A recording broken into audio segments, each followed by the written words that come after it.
মুশাজারাতে সাহাবাত আপনারা বুঝেছেন যে হযরত উসমান রাদিয়াল্লাহু তাআলা আনহুর শাহাদাতের পর থেকে কিছু সমস্যা হয়েছে। সমস্যা বলতে আরও স্পষ্ট করে বলতে গেলে সাহাবীদের মধ্যে পরস্পর যুদ্ধ হয়েছে, যেখানে এর আগ পর্যন্ত দেখা যাচ্ছে মুসলমানদের সাথে কাফেরদের লড়াই হচ্ছে, আর হযরত উসমানের শাহাদাতের পরে দেখা গেল মুসলমানই লড়াই হচ্ছে, এবং যেখানে দুই পক্ষেই সাহাবীরাও আছেন, তাবেঈরাও আছেন, এবং বড় বড় সাহাবীরাও আছেন, বড় বড় তাবেঈরাও আছেন। তো মুশাজারাতে সাহাবার সময়কালটা কতটুকু? পুরো সময়টা তো এটা হয়নি, সাহাবীদের যুগ তো সে 110 হিজরি পর্যন্তই ছিল। 35 হিজরিতে হযরত ওসমান রাদিয়াল্লাহু তাআলা আনহু ইন্তেকাল করেন, আর 40 হিজরিতে ইন্তেকাল করেন হযরত আলী রাদিয়াল্লাহু তাআলা আনহু। তো এক হিসেবে বলতে গেলে 35 হিজরি থেকে 40 হিজরি পর্যন্ত যে সময়, এটা হচ্ছে মুশাজারাতের সময়কাল। কিন্তু এই সময়টাও পুরোটা আসলে মুশাজারা হয়নি, মুশাজারা হয়েছে আরও সংক্ষিপ্ত। সেটা হচ্ছে 35 হিজরি থেকে 37 হিজরি। 35 হিজরিতে ওসমান রাদিয়াল্লাহু তাআলা আনহুর ইন্তেকাল, 36 হিজরিতে জঙ্গে জামাল, যেখানে এক পক্ষে আয়েশা রাদিয়াল্লাহু তাআলা আনহা ছিলেন, অপর পক্ষে আলী রাদিয়াল্লাহু তাআলা আনহুর বাহিনী ছিল। আর 37 হিজরিতে জঙ্গে সিফিন, যেখানে এক পাশে মুআবিয়া রাদিয়াল্লাহু তাআলা আনহু, আমর ইবনুল আস রাদিয়াল্লাহু তাআলা আনহু, এবং অপর পাশে ছিলেন আলী রাদিয়াল্লাহু তাআলা আনহুর বাহিনী। তো তার মানে আমরা দেখছি কি মুশাজারাতটা মূলত 2 বছর হয়েছে, কিন্তু মুশাজারাতের প্রতিক্রিয়া এবং প্রভাব এখনও আছে, মানে প্রায় 1400 বছর পার হয়ে গেলেও এখনও আছে। তো মুশাজারাতটা আসলে আলোচনা কেন জরুরি? একটা ঘটনা সেখানে ঘটেই গেছে, এবং ইমাম শাফিঈ রাহিমাহুল্লাহ আরও পরে এসে বলেছেন যে মুশাজারাতে যা ঘটে গেছে, যত রক্ত ঝরেছে, এটার কোনো কিসাস হবে না এবং এটার কোনো বদলা নেই, এটা নিয়ে আলোচনারও কিছু নেই। তো তাহলে এত পরে এই আলোচনাগুলো কেন দরকার? কারণ আলোচনাটা তো আসলে অস্বস্তিকর। আপনি এখানে একটু যদি অসতর্ক থাকেন, আপনি যে কোনো এক পক্ষে ঝামেলা করে ফেলবেন। আপনি যদি আলী রাদিয়াল্লাহু তাআলা আনহুর পক্ষে একটু বেশি বলতে গিয়ে মুআবিয়া রাদিয়াল্লাহু তাআলা আনহুর ব্যাপারে মুখ খোলেন, তাহলে ওখানে একজন সম্মানিত সাহাবীর সম্মানে আঘাত করা হবে। আবার যদি মুআবিয়া রাদিয়াল্লাহু তাআলা আনহুকে রক্ষা করতে গিয়ে আলী রাদিয়াল্লাহু তাআলা আনহুর ব্যাপারে মুখ খোলেন, এখানেও একই সমস্যা হবে। এবং এটা অনেকের হয়, অনেকে ইনসাফ করতে না পেরে, জায়গাটা আসলেই কঠিন, মানে খুব পিচ্ছিল রাস্তায় আপনি চলতে গেলে যে কোনো মুহূর্তে যেমন পদচ্যুত হওয়ার সম্ভাবনা থাকে, এখানেও ঠিক তাই দেখা গেছে। এবং মুশাজারাতের আরও পরের পর্যায়ে, অর্থাৎ কারবালার ঘটনায় যেটা দেখা যায় যে কেউ হযরত মুআবিয়া রাদিয়াল্লাহু তাআলা আনহুকে বাঁচানোর জন্য ইয়াজিদের এমন প্রশংসা করে যেটা হযরত হুসাইন রাদিয়াল্লাহু তাআলা আনহুর নিন্দা হয়ে যায়। আবার হযরত হুসাইনের প্রতি এত বেশি মহব্বত দেখাতে যায় যেটা হচ্ছে আবার মুআবিয়া রাদিয়াল্লাহু তাআলা আনহু পর্যন্ত কথা চলে যায়। যেমন এখন আশুরা মাস চলতেছে, এই সময় আপনারা দেখবেন যে শিয়াদের প্রচুর উল্টাপাল্টা বক্তব্য থাকে। আবার যারা শিয়াদের মোকাবেলা করতে গিয়ে ইয়াজিদের এত প্রশংসা শুরু করে, যেটা আবার নাসেবিয়দের দিকে চলে যায়। তো এই দুই প্রান্তিকতা আছে। তো এই জন্য আসলে আলোচনাটা খুবই স্পর্শকাতর। তো কথা হচ্ছে যে এই স্পর্শকাতর হওয়ার পরেও এই আলোচনাটা আসলে কেন দরকার? দরকারের একদম মূল কারণ যেটা, কারণ তো অনেক কথাই বলা যায় যে ইসলামী ইতিহাস এটা আমাদের মিরাস, সেই হিসাবে আমাদের ইতিহাস জানা দরকার, সাহাবীদের জীবনের এই অংশগুলো আমাদের জানা থাকা দরকার।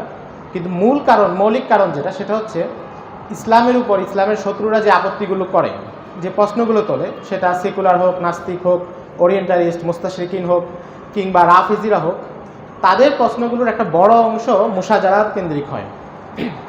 এই যে শিয়া রাফিজিরা, তারা যে বলে যে রাসূলের পরে রাসূলের 6 জন সাহাবী বাদে বাকি সবাই কাফের হয়ে গেছেন, তাদের এই বক্তব্যের উৎসটা কোথায়?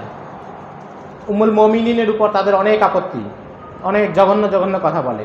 মূল সমস্যাটা কোথায়? আপনি দেখবেন যে তার আলোচনাটা মুশাজারাত থেকেই শুরু হয়েছে। এবং খেলাফত ধ্বংসের জন্য, খেলাফতের রাশেদা ধ্বংসের জন্য মানুষ হযরত মুআবিয়া রাদিয়াল্লাহু তাআলা আনহুকে দায়ী করে। আলোচনার সূত্রটা কোথায়? ওই মুশাজারাতে সাহাবায়, যে তিনি আলী রাদিয়াল্লাহু তাআলা আনহুর বিরুদ্ধে বিদ্রোহ করেছেন। তো তার মানে হচ্ছে যে এই জায়গাটা যদি আমাদের ক্লিয়ার না থাকে, এইখানকার কোনো একটা বর্ণনা এনে আমাদেরকে যে কোনো মুহূর্তে নাজেহাল করা সম্ভব। কারণ আপনার নিজের যদি বিষয়টা ক্লিয়ার না থাকে, তাহলে আপনি কতক্ষণ মুখস্থ জবাব দিবেন? এমনি তো মুখস্থ জবাব তো দেওয়াই যায় যে আমাদের যা কিছু হোক সাহাবায়ে কেরামের সম্মান সবার আগে, সেটা আমরা রক্ষা করব। কিন্তু কথা হচ্ছে আমার নিজের যদি নিজের ইলমের প্রতি ইতমিনান না থাকে, নিজের কাছেই বিষয়টি স্পষ্ট না হয়, তাহলে বেশিক্ষণ টিকা যায় না। তো এই জন্য মুশাজারাতের আলোচনাটা জরুরি। মৌলিক জায়গাটা এটা, যেমন মহররম মাস এলে দেখা যায় মানুষ প্রচুর প্রশ্ন করে, এবং এমন এমন প্রশ্ন, এমন মানে কি বলে, চিপা চাপা থেকে খুঁজে জিনিস নিয়ে আসে, খুবই মুশকিল। আমাকে গত সপ্তাহে একজন প্রশ্ন করলো যে ইমাম আহমদ ইবনে হাম্বল রাহিমাহুল্লাহর ছাত্র ইসহাক ইবনে ইব্রাহিম আন-নাইসাবুরি রাহিমাহুল্লাহ, ওনার কিতাব আছে মাসাইলুল ইমাম আহমদ ইবনে হাম্বল, মানে আহমদ ইবনে হাম্বলের কাছে যে এই কথাগুলো উনি শুনেছেন কারো ব্যাপারে জরাহ তাদিল কিংবা কোনো ফিকহের মাসালায় বক্তব্য, সেগুলো উনি ওই কিতাবে সংকলন করেছেন। তো ওখানে একটা বর্ণনা আছে ইমাম আহমদ ইবনে হাম্বল থেকে। ইমাম আহমদ ইবনে হাম্বল বলতেছেন যে আমাকে দাল্লাওয়াইহি মানে জিয়াদ বিন আইয়ুব উনি বর্ণনা করেছেন, তিনি শুনেছেন আলী বিন জাদের কাছ থেকে। আলী বিন জাদ বলেছেন ওয়াল্লাহি মা তাওয়াল্লাহি মুআবিয়া তু আলা গায়রিল ইসলাম, যে মুআবিয়ার ইন্তেকাল ইসলামের উপর হয়নি, নাউজুবিল্লাহ। এখন এই যে আলী বিন জাদের কথাটা বললেন, আলী বিন জাদ হচ্ছেন বুখারীর রাবি। আলী বিন জাদ বুখারীর রাবি এবং ওনার মুসনাদ আছে, মুসনাদে আলী বিন জাদ, এবং মোটামুটি রিজাল শাস্ত্রে ওনাকে গ্রহণযোগ্য হিসেবেই ধরা হয়। ইমাম মুসলিম নিজে বলেছেন সিকাতুন, ইমাম মুসলিম সিকা বলেছেন। এখন আপনি তো প্যাচে পড়ে গেলেন, মুআবিয়ার সম্মান বাঁচাবেন না আলী বিন জাদের সম্মান বাঁচাবেন? একটা দ্বন্দ্ব না? আপনি যদি আলী বিন জাদকে এক কথায় উড়ে দেন তাহলে আপনার বুখারীর রাবি উড়ে যাচ্ছে। সাউন্ডটা কি বেশি নাকি? আচ্ছা, না আপনাদের সমস্যা না হলে, মানে আমার কাছে মনে হয়েছিল। ও আচ্ছা আচ্ছা, না ঠিক আছে। তো এখন আলী বিন জাদের সম্মান বাঁচাবেন না মুআবিয়া রাদিয়াল্লাহু তাআলার সম্মান বাঁচাবেন? আবার কথাটা নকল করেছেন কে? জিয়াদ বিন আইয়ুব, নকল করেছেন আহমদ ইবনে হাম্বল নিজে। এখন এটা একটা প্রশ্ন না? এখন এই বিষয় যদি কনসেপ্টটা ক্লিয়ার না থাকে, মানে মৌলিক আমাদের অবস্থানটা কি হবে এবং আপত্তিগুলোর জবাবে আমরা মৌলিক কোন অবস্থানে দাঁড়িয়ে কথা বলবো, এটা যদি ক্লিয়ার না থাকে তখন দেখবেন কি অনেক দ্বিধাদ্বন্দ্ব লাগতেছে। এটা কি খুলে যাচ্ছে?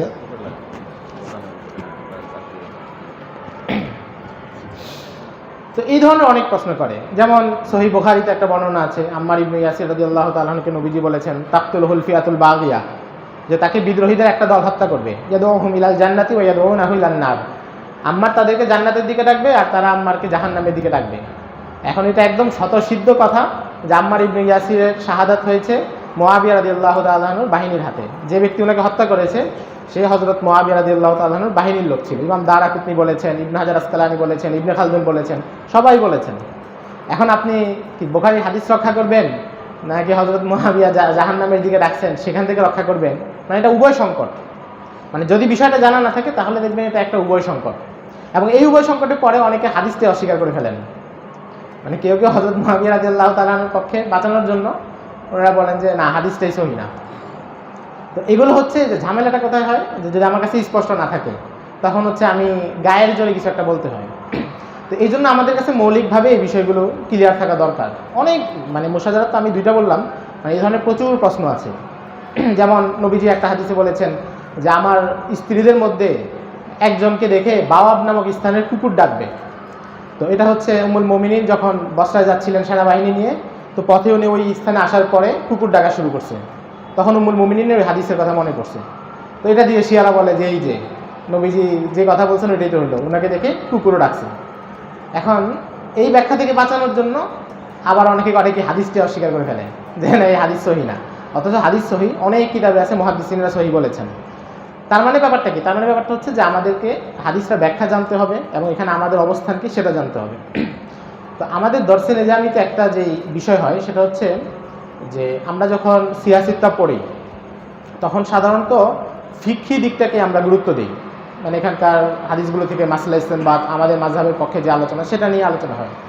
কিন্তু সিয়াসিত্তাতেও প্রচুর বর্ণনা আছে যেগুলো হচ্ছে মুশাজারাত সংক্রান্ত বর্ণনা, এটা সম্পর্কে সাধারণত বিস্তারিত এসে আলোচনা হয় না।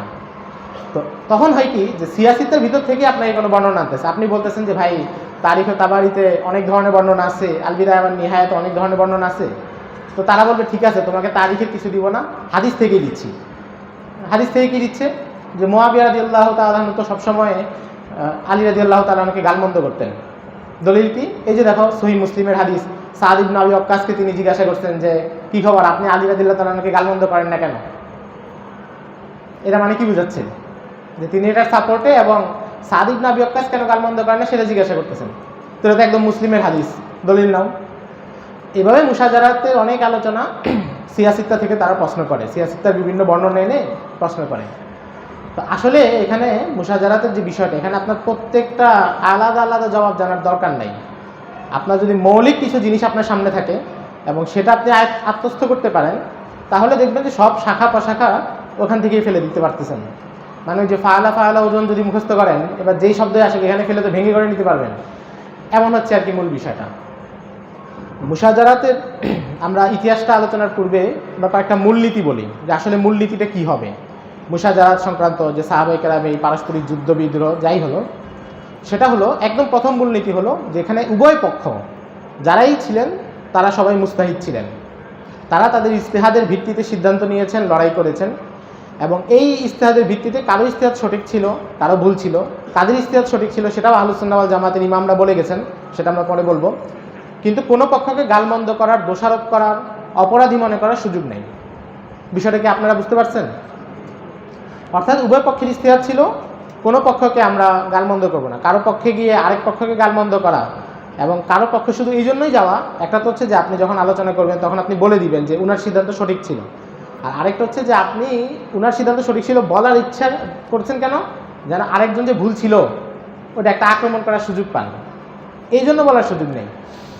এটা হচ্ছে প্রথম মূলনীতি।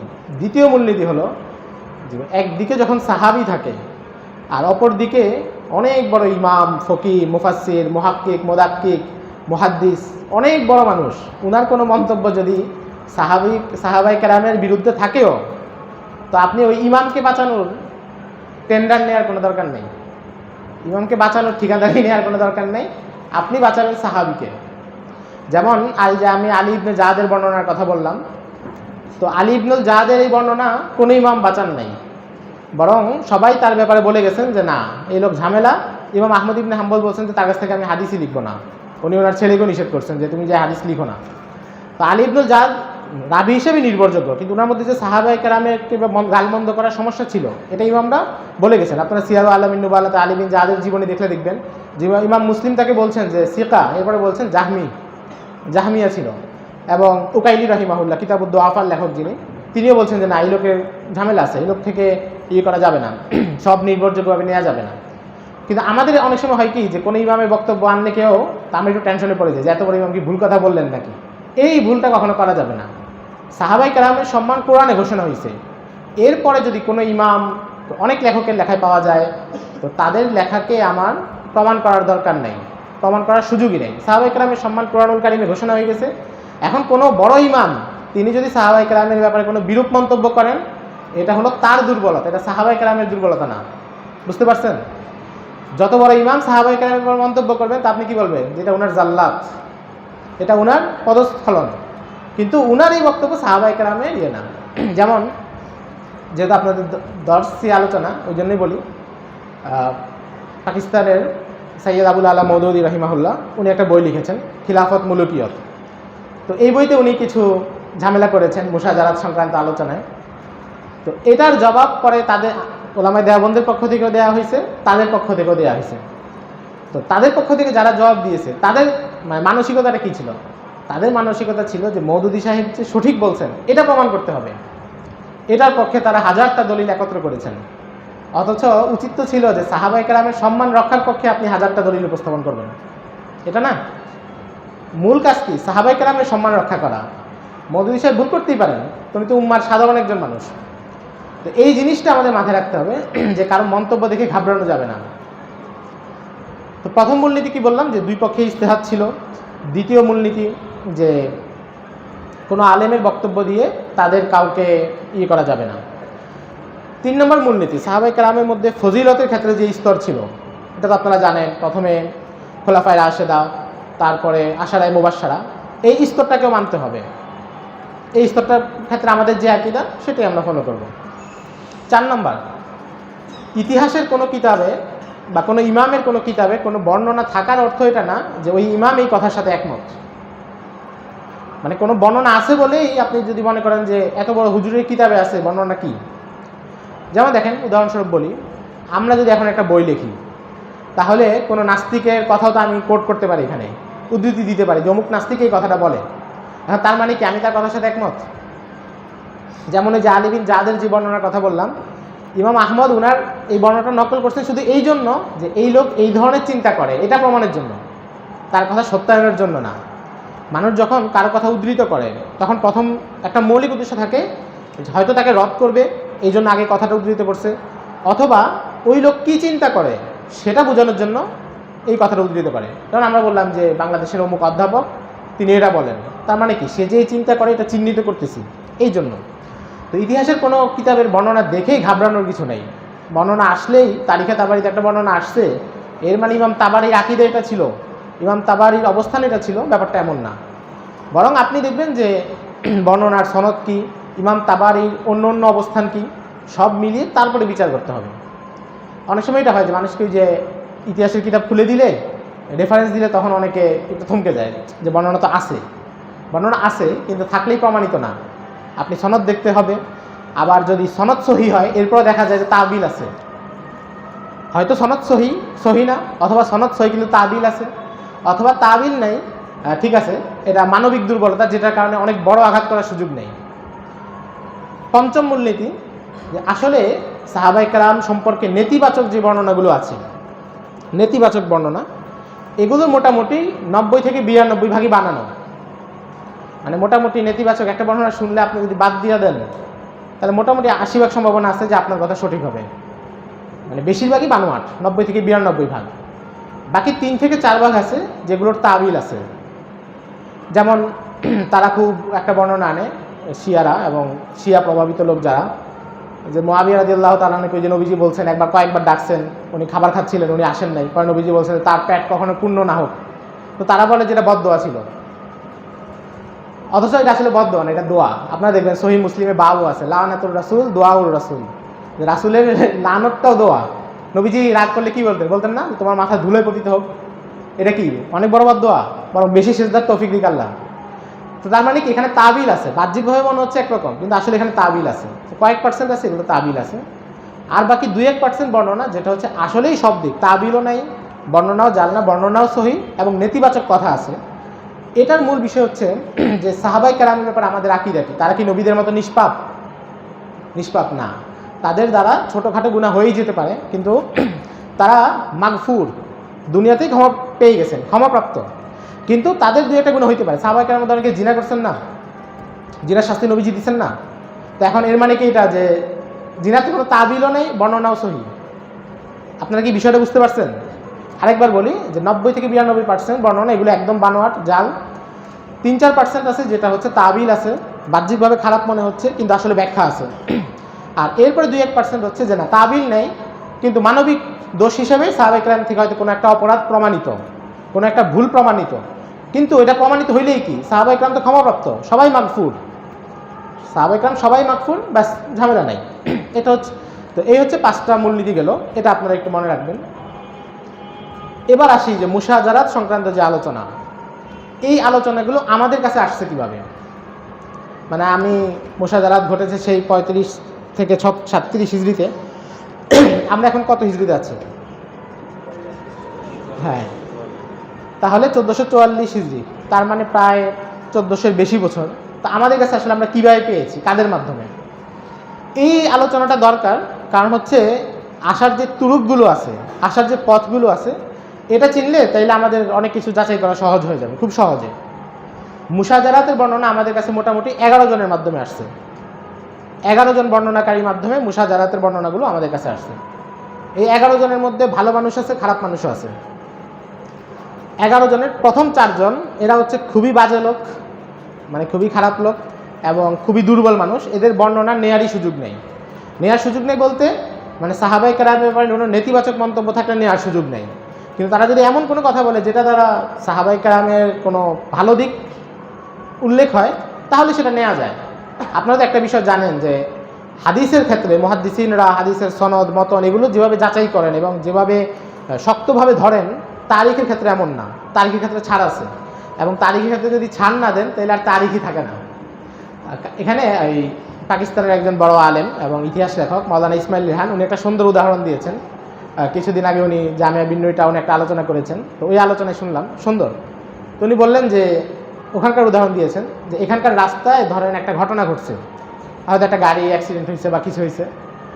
তো এখন মাদ্রাসার শাইখুল হাদিস সাহেবকে যদি জিজ্ঞাসা করা হয় যে এখানে কী ঘটছে, তো উনি কী বলবেন যে একটা অ্যাক্সিডেন্ট ঘটছে, 1-2 জন মানে মারা গেছে, এর বেশি কিন্তু উনি বলতে পারবেন না, কারণ উনি তো আসলে ঘটনাস্থলে জানেন, উনি দর্শ তাদরিস ওনার নিজের ব্যস্ততায়। কিন্তু মাদ্রাসার যে দারোয়ান, যে বাবুর্চি, তাকে জিজ্ঞাসা করলে অনেক কথা জানা যাবে, যে অ্যাক্সিডেন্ট করছে তার গায়ে লাল শার্ট ছিল, অ্যাক্সিডেন্ট করার সময় ঘড়ি কয়টা ছিল, রাস্তার ওই পাশে কয়জন মানুষ ছিল, সব বিস্তারিত বলবে।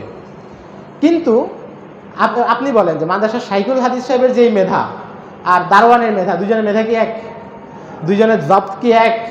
দুজনের আদালত কি এক? এখন তাহলে ব্যাপারটা কি? আপনি যদি শুধু আদালত জব্দ এগুলোর উপরে ভিত্তি করে বর্ণনা নিতে চান, তাহলে শাইখুল হাদিস সাহেবের এক লাইনে বর্ণনা থাকতে হবে যে অ্যাক্সিডেন্ট ঘটছে, 2 একজন মারা গেছে।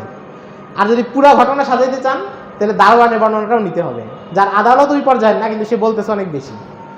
তো এখন হাদিসের ক্ষেত্রে তো আমাদের নবীজি বলছেন অল্প, বাস ওখানে কঠোরতা করার সুযোগ আছে। কিন্তু তারিখের ক্ষেত্রে এত বড় বড় ঘটনা যদি দুর্বল বর্ণনাকারীদের কাছ থেকে আপনি না নেন, তাহলে তো আর থাকতেছে না, তাহলে আর থাকবেই না। তো তারিখের ক্ষেত্রে সুযোগ আছে। তো এই জন্য বলতেছি যে যারা দুর্বল, যাদের বর্ণনা প্রত্যাখ্যাত, তাদের ওই বর্ণনাগুলোই প্রত্যাখ্যাত যেগুলো সাহাবায়ে কেরামের ব্যাপারে নেতিবাচক। যেমন ধরেন মাদ্রাসা মানে কোনো একটা জায়গায় একজন নিম্ন শ্রেণীর লোক, সে যদি কোনো প্রসিদ্ধ ব্যক্তির ব্যাপারে কোনো নেতিবাচক কথা বলে, এটা তো ধর্তব্য না। কারো প্রসিদ্ধ কারো সম্মান হানি করে কোনো কথা বলে ধর্তব্য না। কিন্তু সে যদি ওনার সম্মান বাড়ে এমন কোনো কথা বলে, সেটা ধরা যায়। ধরেন কোনো রিক্সাওয়ালা বললো যে অমুক মাদ্রাসা শাইখুল হাদিস শুনে এত বড় একটা অপরাধী, এটা তো আপনি নেবেন না। কিন্তু সে বললো যে শাইখুল হাদিস সাহেব আমার রিক্সায় উঠছেন, আমাকে 10 টাকা বাড়ায় দিচ্ছেন, এটা তো আপনি নেবেন। এই জিনিসটা বুঝতে হবে। তো এই যে 11 জনের কথা বললাম, 11 জনের প্রথম জন, তার নাম হচ্ছে লুত বিন ইয়াহিয়া আবু মিখনাফ। অনেক বর্ণনা করছে সে। আবু মিখনাফ মুশাজারাতে সাহাবার প্রচুর বর্ণনা করেছে, এবং মুশাজারাতে সাহাবা ছাড়াও কাদিসিয়া, ইয়ারমুক, মুসলমানদের যে পারস্য অভিযান, সিরিয়া অভিযান, এগুলো নিয়ে তার প্রচুর বর্ণনা আছে, এবং তার অনেক কিতাব আছে। ইবনুন নাদিমের আল ফিহরিস্ত কিতাবে তার অনেক কিতাবের তালিকা দেওয়া আছে, সবগুলো এখন পাওয়া যায় না, অনেকগুলো পাণ্ডুলিপি আকারে আছে, অনেকগুলো সন্ধান পাওয়া যায়নি। তো এই লুত বিন ইয়াহিয়া আবু মিখনাফ, তার সম্পর্কে জারাহ তাদিলের ইমামদের সবার বক্তব্য হচ্ছে যে তার বর্ণনা নেওয়া যাবে না। মারাত্মক ধরনের শিয়া ছিল, মিথ্যুক ছিল। এবং ইয়াহিয়া ইবনু মাইনকে এক রাবি সম্পর্কে জিজ্ঞাসা করা হয়েছে যে ওই রাবিটা কেমন, তো উনি বলতেছেন আরে সে তো আবু মিখনাফের চেয়েও মিথ্যাবাদী। তার মানে মিথ্যুক এই তুলনা দেওয়ার জন্যই তাকে ব্যবহার করা হইতো, যে সে তো অমুকের মানে ফেরাউনের চাইতে বড় ফেরাউন, বলে না এমন আর কি। তো আবু মিখনাফ হচ্ছে এই ধরনের মিথ্যুক লোক। আবু মিখনাফের কাছ থেকে প্রচুর বর্ণনা আছে, আপনারা তারিখে তাবারি খুললে দেখবেন উনি আবু মিখনাফ থেকে প্রায় 500 বর্ণনা আনছেন, এবং এগুলোর বেশিরভাগই মুশাজারাত সংক্রান্ত বর্ণনা। আপনি যেই বর্ণনাটাই দেখবেন যে মোটামুটি একটু ঝামেলাওয়ালা বর্ণনা, সাহাবায়ে কেরামের ব্যাপারে একটু নেতিবাচক বর্ণনা, খুললে দেখবেন এটা আবু মিখনাফ থেকে আসবে। যেমন কয়েকদিন আগে একজন আমাকে দেখালেন যে আল বিদায়া ওয়ান নিহায়াতে একটা বর্ণনা, যে মুআবিয়া রাদিয়াল্লাহু তাআলা আনহু নার ইন্তেকালের আগে ইয়াজিদকে ওসিয়ত করে গেছেন যে আব্দুল্লাহ ইবনে জুবাইর লোকটাকে ঘাড়ের মধ্যে আঘাত করো, নাহলে সে সামনে রাখতে পারবে না। তো ওই লোক আমাকে বললো যে আল বিদায়া ওয়ান নিহায়াতে এটা আছে। তো আমি খোলার আগে আমি বলছি, মনে মনে ভাবছি যে এটা মনে আবু মিখনাফের রাওয়ায়াত হবে। পরে খুলে দেখি যে উনি আবু মিখনাফের সনদে উল্লেখ করছেন। তা আমি যে আপনাদেরকে মূলনীতিটা কেন বলতেছি, কারণ যে আপনি আবু মিখনাফ সম্পর্কে অবস্থান যদি ক্লিয়ার থাকে, দুনিয়ার যে কিতাব আনুক, আপনি যদি দেখেন যে আবু মিখনাফ সনদে আছে, আপনার কাছে ক্লিয়ার যে এটা নেওয়ারই কোনো সুযোগ নেই। দ্বিতীয় বর্ণনাকারী, একটু পানি খাওয়া যাবে?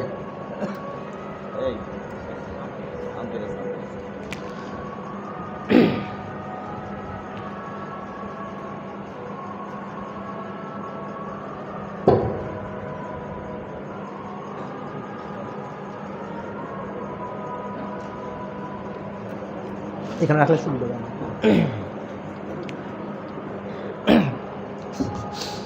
দ্বিতীয় বর্ণনাকারী মোহাম্মদ ইবনে সাহেব কালবি, এরা সব হিজরি 2য় শতাব্দীর ভিতরের মানুষ।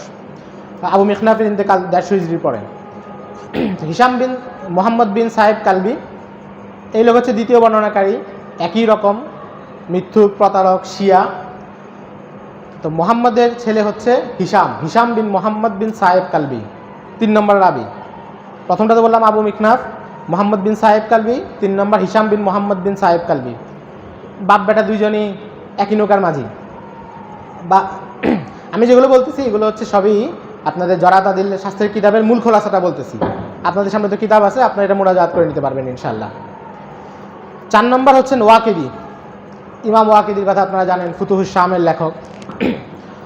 তো উনার বেশিরভাগই বর্ণনাই উল্টাপাল্টা, মানে আমি এমনি বলতেছি আর কি, শাস্ত্রীয়ভাবে বলতেছি না, আমার যেমনি মুখে আসতেছে সেভাবে বলতেছি। বেশিরভাগ বর্ণনাই দুর্বল, প্রত্যাখ্যাত, এবং ইমামরা বলছেন যে না, ওনার এইসব বর্ণনা নেওয়ার সুযোগই নেই যেখানে নেতিবাচক কথা বলছেন। তো এই যে প্রথম 4 জন, এরা হচ্ছে খুবই দুর্বল, এবং এদের তো নেওয়ারই সুযোগ নেই। মিথ্যুক আছে, প্রতারক আছে, এদের মধ্যে নেওয়ার সুযোগ নেই। 5 নম্বর হচ্ছেন ওমর বিন সাব্বাহ। উনি অনেক বড় মুহাদ্দিস ছিলেন, ইমাম ইবনে মাজার ওস্তাদ ছিলেন এবং ইমাম দারাকুতনি সহ অন্যরা ওনাকে সিকা বলেছেন এবং ওনার কিতাব আছে তারিখুল মাদিনাতিল মুনাওয়ারা, তারিখুল মাদিনা নামে প্রসিদ্ধ। তো ওমর বিন সাব্বাহ নির্ভরযোগ্য এবং ওনার সনদে অনেকগুলো বর্ণনা আসছে মুশাজারাতে, এগুলো গ্রহণযোগ্য। কয়জন গেল? 5 জন। 6 নম্বর ইবনে শিহাব জুহরি, হিজরি 1ম শতাব্দীর অনেক বড় মুহাদ্দিস, আপনারা জানেন। ইমাম বুখারীর ওস্তাদ ইমাম আলী ইবনুল মাদিনী রাহিমাহুল্লাহ ওনার কিতাব ইলালুল হাদিসে বলছেন যে নাজারতু ইলাল ইসনাদ ইয়াদুরু আলা সিত্তাতিন, যে হাদিসের যত সনদ আছে এটা 6 জনের উপর ঘুরে। ফালি আহলিল মাদিনা ইবনে শিহাব আজ-জুহরি, আহলে মদিনার সনদটা ইবনে শিহাব জুহরির উপরে ঘুরে। মানে পরে এসে হাদিসের সব সনদ অনেক বড় হচ্ছে, কিন্তু সব সনদের গোড়ায় 6 জন, 6 জনের প্রথম জন ইবনে শিহাব জুহরি, অনেক বড় মুহাদ্দিস এবং ওনার থেকে অনেক মুশাজারাতের বর্ণনা আছে, এগুলো গ্রহণযোগ্য। কিন্তু এখানে একটু কথা আছে, সেটা হচ্ছে ইবনে শিহাব জুহরি মুশাজারাতের কিছু বর্ণনা উনি এনেছেন মুরসাল আকারে। মুরসাল মানে তো আপনারা জানেন যে রাবি এমন একটা ঘটনা বর্ণনা করতেছে যেই সময় সে উপস্থিত ছিল না, আবার সেই ঘটনাটা কার মাধ্যমে জানছে ওই সনদটাও বলতেছে না। মোটা দাগে সংজ্ঞা দিলাম। যেমন ধরেন আমি বললাম যে মুক্তিযুদ্ধের সময় আমার কাকা এই জিনিসটা দেখছেন, আমার চাচা আমাকে বলছেন মুক্তিযুদ্ধে এটা ঘটছে। তো আমি মুক্তিযুদ্ধের একজন প্রত্যক্ষদর্শীর জবানে আপনাদেরকে ঘটনাটা শোনাচ্ছি। আর আরেকটা হলো যে আমি বললাম যে মুক্তিযুদ্ধের সময় এটা ঘটছে। এখন মুক্তিযুদ্ধের সময় ঘটনাটা কেমনে ঘটছে আমি তো ছিলাম না, কার কাছে শুনছি সেটাও বলতেছি না, এটা হচ্ছে মুরসাল, ইরসাল বলে। এখন মুরসাল আবার সবার মুরসালের এক মান না, এটা আপনারা উলুমুল হাদিসে যারা আছেন জানেন। মুরসালের মান ব্যক্তিভেদে ওঠানামা করে, রাবি সিকা হলেও তার মুরসালের মান ওঠানামা করতে পারে।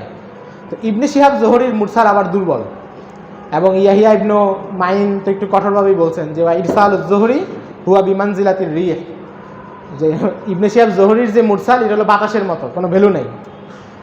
তো এখন আপনি এই যে ইবনে শিহাব জুহরির কাছ থেকে বর্ণনা পেলেই নেবেন কি নেবেন না, এটা আগে দেখতে হবে যে উনি কি মুরসাল আকারে বলছেন না সনদ সহ বলছেন। যদি মুরসাল আকারে বলেন তাহলে আপনি বুঝবেন যে এখানে ঝামেলা আছে, এবং আসলেই ইবনে শিহাব জুহরি যেখানে যেখানে মুরসাল আকারে বলছেন ওইখানে এখানে বর্ণনায় ঝামেলা আছে, আর যেখানে সনদ সহ বলছেন ওখানে কোনো ঝামেলা নেই। তো ইবনে শিহাব জুহরির ক্ষেত্রে এটা চিন্তা করে বর্ণনা নিতে হবে। কয়জন বললাম? 6 জন। আচ্ছা, 7 নম্বর হচ্ছে মোহাম্মদ বিন ইসহাক, সিরাত ইবনে ইসহাকের লেখক, ইবনে হিশামের ওস্তাদ। তো মোহাম্মদ বিন ইসহাক ওনার ক্ষেত্রে জাহাতা দিলেরই হচ্ছে যে হাদিস শাস্ত্রে উনি কিছুটা দুর্বল। এটা নিয়ে আবার লম্বা বহস আছে, অনেক দিরাসা আছে, সেটা ভিন্ন কথা। মোটামুটি হাদিস শাস্ত্রে একটু দুর্বল, কিন্তু ইতিহাসে নির্ভরযোগ্য, অর্থাৎ ওনার কাছ থেকে মুশাজারাতের বর্ণনাগুলো আসলে নেওয়া যায়। 8 নম্বর সাইফ বিন ওমর।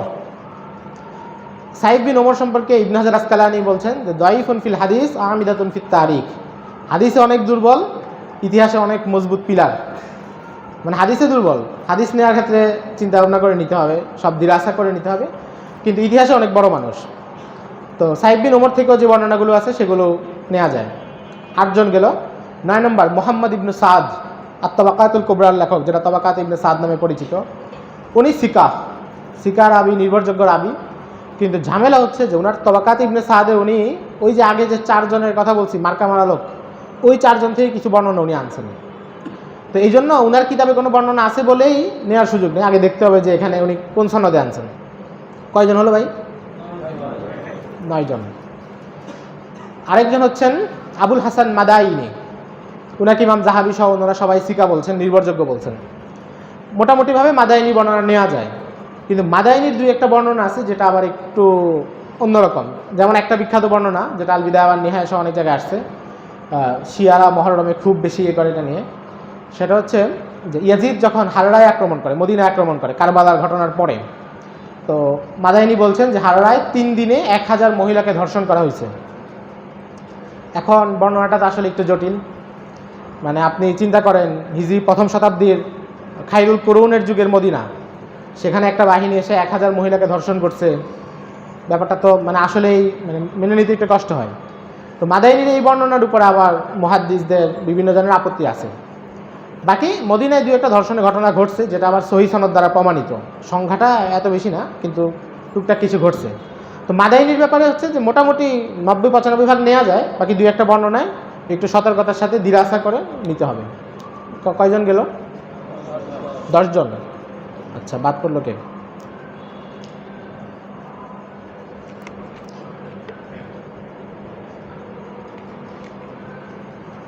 কার কার নাম বলছি একটু বলেন তো কেউ।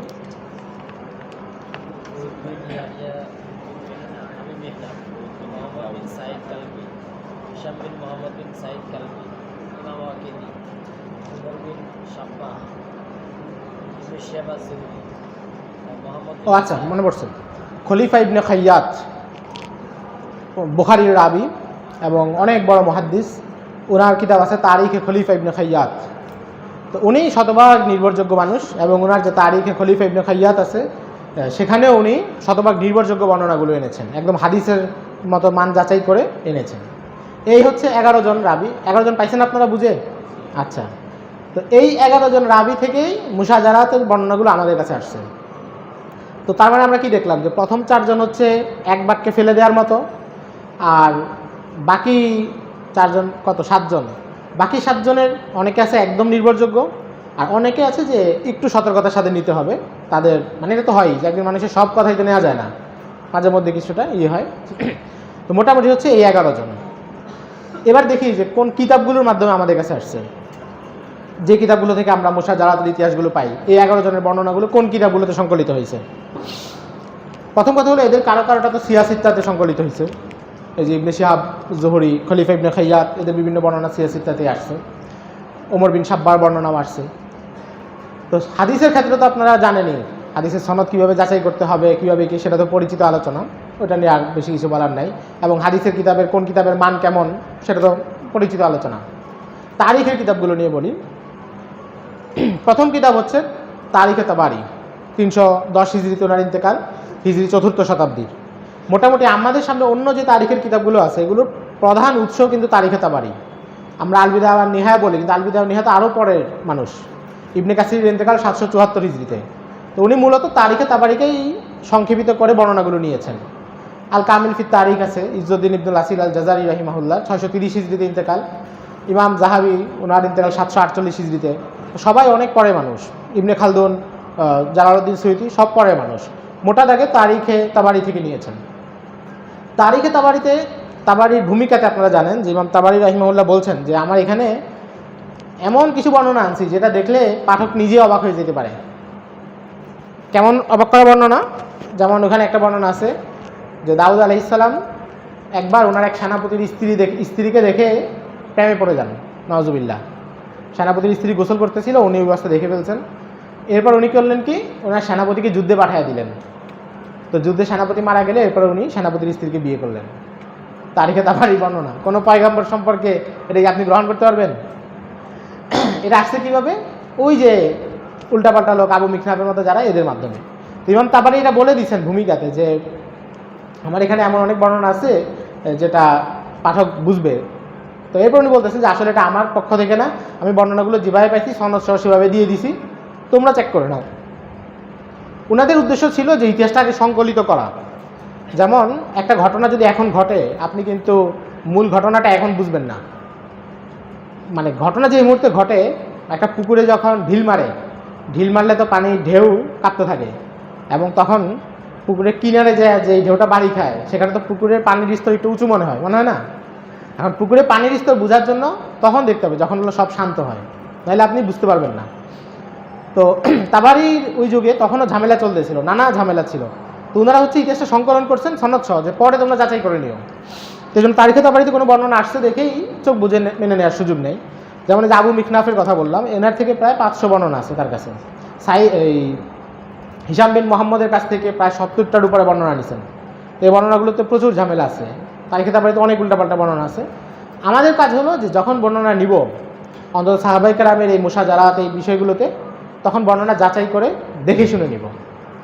দ্বিতীয় কিতাব আছে আল বিদায়া ওয়ান নিহায়া কিংবা আল কামিল ফি তারিখ। আল বিদায়া ওয়ান নিহায়াতে ইবনে কাসির মোটামুটি ঝামেলাপূর্ণ বর্ণনাগুলোকে বাদ দিয়েছেন, প্রায় 80 ভাগই বাদ দিয়েছেন, বাদ দিয়ে সংকলন করছেন। কিন্তু এই যে 20 ভাগ কিছু বর্ণনা চলে আসছে, তো ওখানেও আপনি শতভাগ চোখ বুঝে নেওয়ার সুযোগ নেই।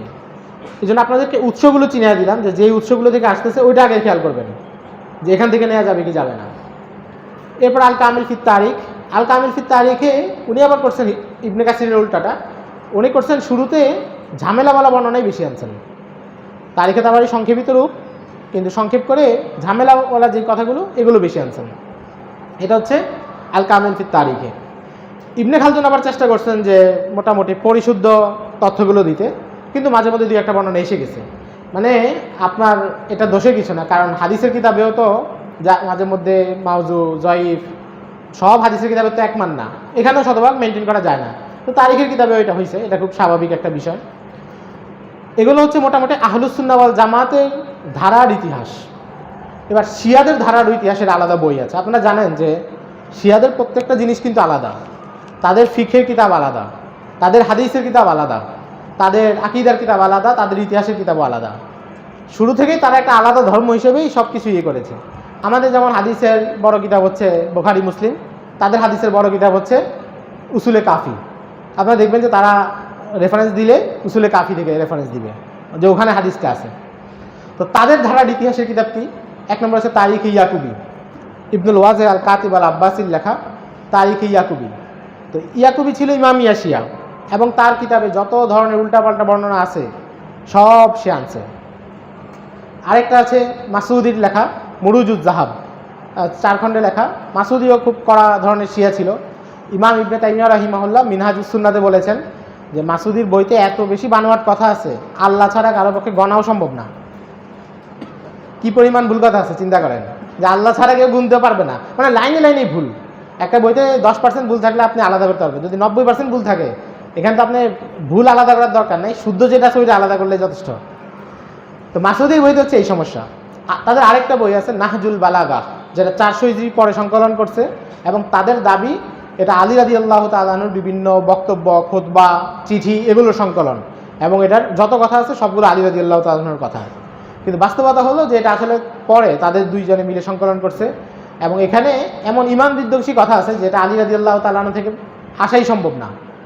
তো এগুলো হচ্ছে কিন্তু তাদের ধারার, এটার লেখকরা আহলুস সুন্নাহ ওয়াল জামাতের কেউ না।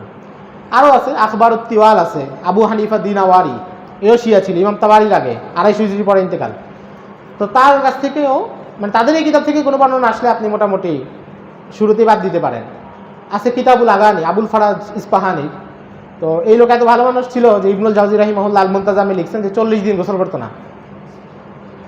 এই ছিল তার অবস্থা, টানা 40 দিন গোসল করতো না, কাছেও যাওয়া যেত না দুর্গন্ধে, এবং খুব বাজে ধরনের লোক ছিল, খুব নোংরা মানুষ।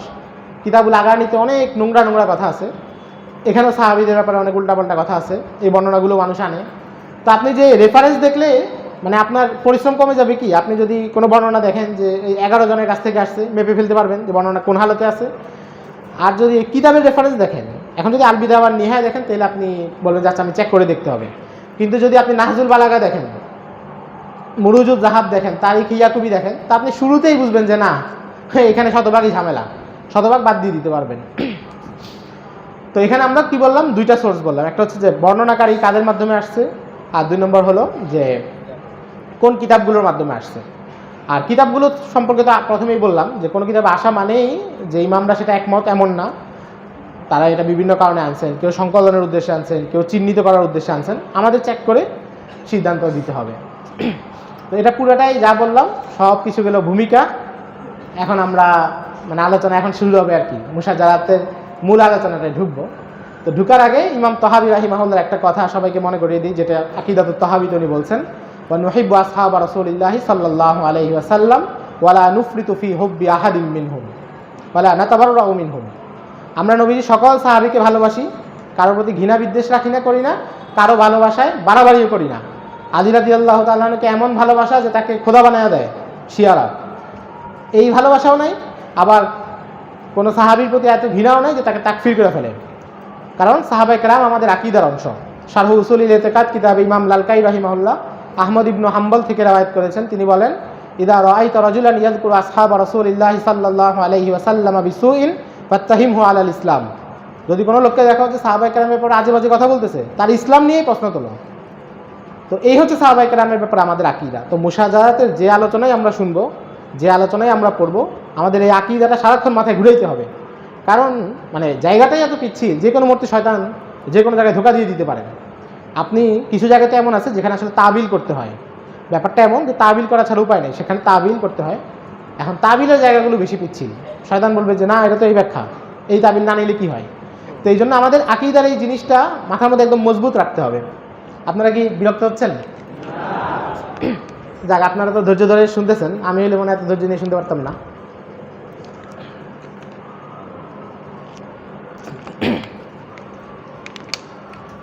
মুশাজারাত শুরু কবে থেকে বলছি? 35 হিজরি থেকে। এবার আমরা আরেকটু পিছনে যাই, 10 হিজরির আগে যাই, যে নবীজি সাল্লাল্লাহু আলাইহি ওয়াসাল্লাম তিনি আশরাতুস সাআ বলেছেন, আখিরুজ্জামান নিয়ে অনেক ভবিষ্যৎবাণী করেছেন, উম্মতকে অনেক নির্দেশনা দিয়েছেন। মুশাজারাত বা ফিতনার যুগ সম্পর্কে নবীজি কোনো ইশারা দিয়েছেন কিনা? নবীজি একাধিক হাদিসে মুশাজারাত বা ফিতনার এই সময়টা সম্পর্কে ইশারা দিয়েছেন।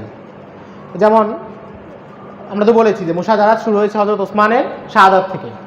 তো নবীজি একদিন উহুদ পাহাড়ের উপরে উঠেছেন, ওনার সাথে আবু বকর রাদিয়াল্লাহু তাআলা আনহু, ওমর রাদিয়াল্লাহু তাআলা আনহু এবং ওসমান রাদিয়াল্লাহু তাআলা আনহু ছিলেন। তো হঠাৎ উহুদ পাহাড় একটু কেঁপে উঠলো, হয়তো ভূমিকম্প বা অন্য কোনো কারণে। তো নবীজি উহুদ পাহাড়ের উপর পা দিয়ে একটা ধাক্কা দিয়ে বললেন, আরে তুমি কাঁপতেছো কেন? এই মুহূর্তে তোমার উপরে নবী, সিদ্দিক এবং শহীদ ছাড়া আর কেউ নাই। তো এই হাদিসে কি বোঝা যাচ্ছে? যে সিদ্দিক তো আবু বকর রাদিয়াল্লাহু তাআলা, তাহলে বাকি দুজন শহীদ, যেহেতু নবী তো নবীজি। তো এখানে এই হাদিসে একটা ইঙ্গিত পাওয়া যায়, বুখারীর হাদিস, একটা ইঙ্গিত পাওয়া যায় যে ওসমান রাদিয়াল্লাহু তাআলা আনহু শহীদ হবেন, ওমর রাদিয়াল্লাহু তাআলা আনহু শহীদ হবেন। খালেদ ইবনে আরতুফা রাদিয়াল্লাহু তাআলা আনহুকে একবার নবীজি বলছেন যে, হে খালেদ, আমার মৃত্যুর পরে অনেক ফিতনা ঝামেলা হবে, তুমি সে সময়ে আল্লাহর বান্দা হিসেবে নিহত হয়েও, কিন্তু কারো হত্যাকারী হয়েও না। মুহাম্মদ ইবনে মাসলামাকে একবার নবীজি বলেছেন, এগুলো হাদিস সব সহিহ অথবা হাসান যা বলতেছি, একবার বলেছেন যে যখন ফিতনার যুগ দেখবে তুমি তরবারি ভেঙে ঘরে বসে থাকো। এবং উনি নসিহত মেনে চলছেন। যখন এই মুশাজারাতের ঝামেলাগুলো হয়েছে, উনি শহরের বাইরে গিয়ে নিজের তরবারি ভেঙে ঘরে বসেছিলেন, যে আমাকে নবীজি এই নসিহত করেছেন। তিরমিজির হাদিসে আছে, নবীজি একবার ওসমান রাদিয়াল্লাহু তাআলা আনহুকে বলছেন যে, হে ওসমান, আল্লাহ তোমাকে একটা জামা পরাবেন, এই জামাটা মানুষ তোমার গা থেকে খুলে নিতে চাইবে, কিন্তু তুমি এটাকে খুলবে না। তো মুহাদ্দিসিনে কেরাম বলেন যে এখানে জামা বলতে খেলাফত উদ্দেশ্য, যে আল্লাহ তোমাকে খেলাফত দিবেন, মানুষ খেলাফত কেড়ে নিতে চাবে, তুমি খেলাফতটা তাদের হাতে দিও না। আরেকবার এক মজলিসে সাহাবায়ে কেরাম বসা, তো নবীজি বললেন যে, আব্দুল্লাহ ইবনে ওমর রাদিয়াল্লাহু তাআলা আনহু হাদিসটা বর্ণনা করেছেন। তো নবীজি বললেন, একটা লোক হেঁটে যাচ্ছে দূর থেকে, তো নবীজি বললেন যে এই লোক অন্যায়ভাবে মাজলুম হিসেবে নিহত হবে। আব্দুল্লাহ ইবনে ওমর বলেন যে আমরা তাকায় দেখলাম হযরত ওসমান রাদিয়াল্লাহু তাআলা আনহু।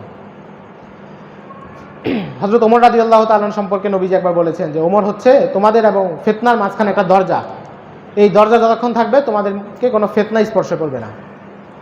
আরেকবার নবীজি মদিনার একটা ঘরের ছাদে উঠছেন, তো ছাদে উঠে তিনি বললেন যে তোমাদের এই শহরে যেখানে যেখানে বৃষ্টির ফোঁটা পড়লে যেমন মাটিতে একটা দাগ পড়ে না, মানে যেই মুহূর্তে ফোঁটাটা পড়ে মাটিতে ছোট্ট গোল হয়, তো তোমাদের এই মদিনার যেই যেই ঘরে ফিতনার ফোঁটা পড়বে ওটা আমি স্পষ্ট দেখতেছি।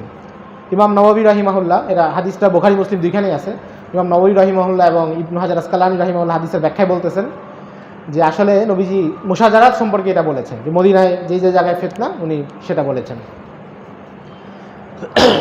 আরেকবার নবীজি বলছেন যে ইরাক থেকে, 3বার বলছেন যে ইরাক থেকে ফিতনা আসবে, ইরাক থেকে ফিতনা আসবে। তা আসলে দেখা গেছে ফিতনার একটা বড় মার্কাজ ছিল ইরাক, কুফা, বাসরা এইসব শহরে, ওয়াসিতে। তো নবীজির হাদিসে একটা ভালো নির্দেশনা পাওয়া যায়। ওমর রাদিয়াল্লাহু তাআলা আনহু একদিন হযরত আবু হুরায়রা রাদিয়াল্লাহু তাআলা আনহুর সাথে বসা ছিলেন।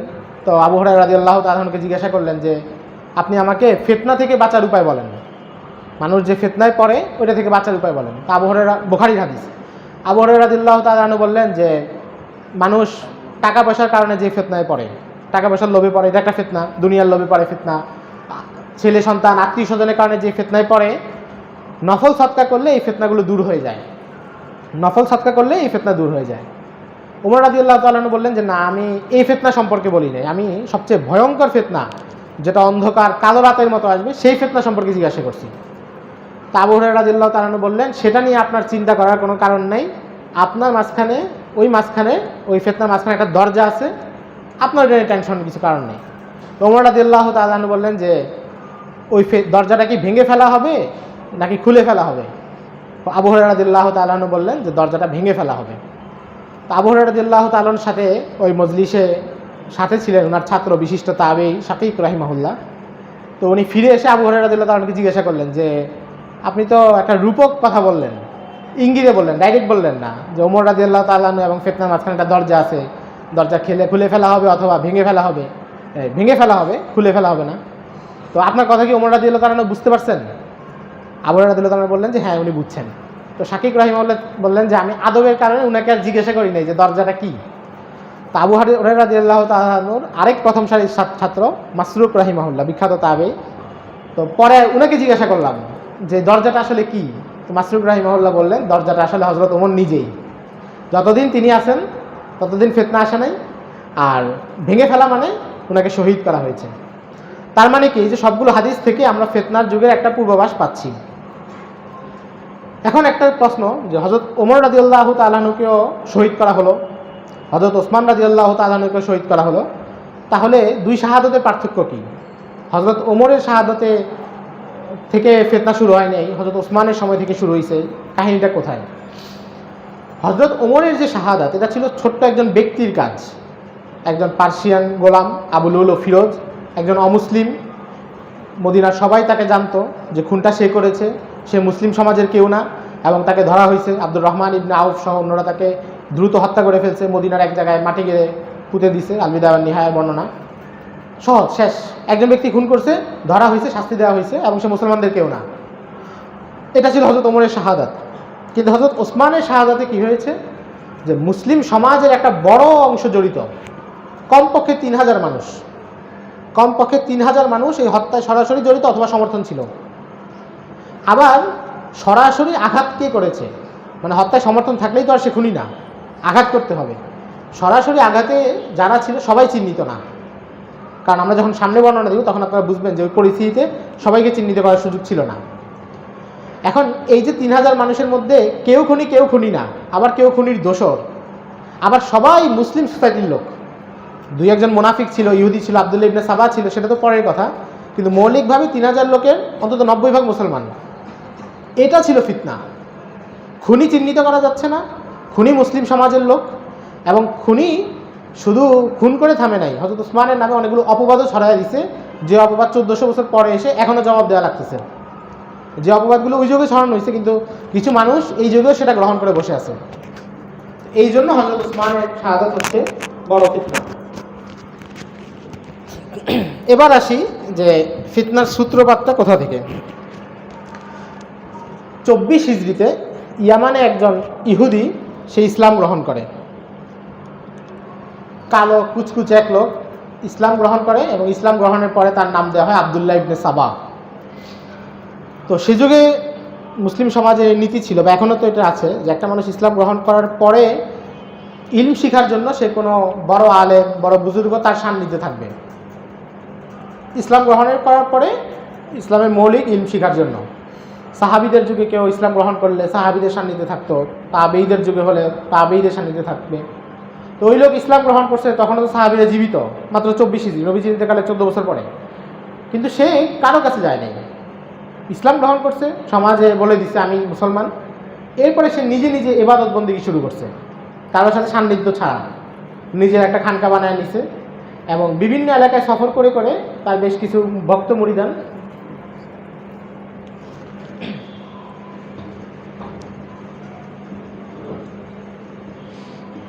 তো বিভিন্ন এলাকায় সফর করে সে অনেক ভক্ত মুরিদান জোগাড় করে নিছে। তো এই লোক তার শুরু দিন থেকেই চেষ্টা ছিল যেটা, যে সে ইসলামিক খেলাফতকে ধ্বংস করবে, এবং তার ইসলাম গ্রহণটাই ছিল সাজানো নাটক ইহুদিদের পক্ষ থেকে। আমরা যে ওয়াজ মাহফিলে সবসময় ইহুদিদের দালাল দালাল বলি না, এই যে হলো আসল দালাল, ইহুদির দালাল। সে ছিল ইহুদি, এবং সে বিভিন্ন শহরে তো প্রথম 2-3 বছর মুরিদ জোগাড় করছে। মুরিদ জোগাড় করার পরে এবার সে হযরত ওসমান রাদিয়াল্লাহু তাআলা আনহুর নামে বিভিন্ন কথা ছড়ানো শুরু করছে। এর মধ্যে প্রথম কথা ছড়াইছে যে হযরত ওসমান স্বজনপ্রীতি করছেন, ওনার রাষ্ট্রের যে দায়িত্বগুলো দিচ্ছেন এগুলো সব ওনার আত্মীয় স্বজনকে দিচ্ছেন, ওনার চাচাতো ভাই, খালাতো ভাই, মামাতো ভাই এদেরকে দিচ্ছেন। আফ্রিকায় অভিযান চলতেছে, ওনার আত্মীয় স্বজনকে দিচ্ছেন। কুফার গভর্নর, বসরার গভর্নর, এগুলো সব ওনার আত্মীয় স্বজনকে দিচ্ছেন। এটা হলো প্রথম অভিযোগ, এবং এই অভিযোগটা এই যুগেও অনেক মানুষ গ্রহণ করে। যেমন মওদুদী সাহেবের যে কিতাব খিলাফত ও মুলকিয়াত, সেখানেও দেখবেন উনি এই অভিযোগটাকে মেনে নিছেন, এবং তিনিও এটাই বলছেন হযরত ওসমান নিজের আত্মীয় স্বজনকে দিচ্ছেন। তো এই অভিযোগটা ক্লিয়ার হওয়া দরকার।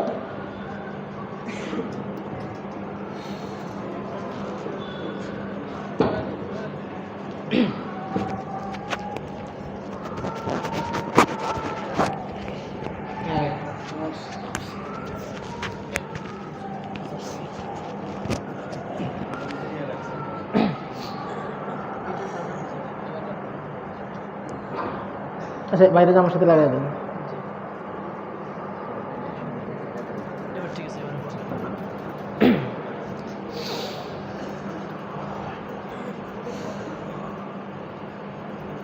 সে প্রথম অপপ্রচার কি করলো যে ওসমান রাদিয়াল্লাহু তাআলা আত্মীয় স্বজনকে গভর্নর বানাইছেন, ওনার বংশের লোক, উনি তো বনু উমাইয়া বংশের লোক, ওনার বংশের লোক। তো বংশের লোক তো সবাই আত্মীয়, কোনো না কোনো সূত্রে, কাছের আত্মীয় বা দূরের আত্মীয়। এখানে মূল কথা হলো যে আসলে হযরত ওসমান রাদিয়াল্লাহু তাআলা আনহু সব আত্মীয়কে নিয়োগ দেন নাই, বরং এমনিতেই আগের যুগ থেকেই ইবনে তাইমিয়া রাহিমাহুল্লাহ লিখেছেন মাজমুউল ফতোয়াতে যে বনু উমাইয়ার লোকেরা রাজনৈতিক মেধা সম্পন্ন হইতো, মানে এরা শেখ পরিবারের মতো আর কি, রাজনীতি ভালো বুঝতো। বনু উমাইয়ার লোক রাজনীতি ভালো বুঝতো। নবীজিও বনু উমাইয়ার অন্তত 10 জন মানুষকে বিভিন্ন এলাকায় নিয়োগ দিয়েছিলেন, নবী সাল্লাল্লাহু আলাইহি সাল্লাম নিজে।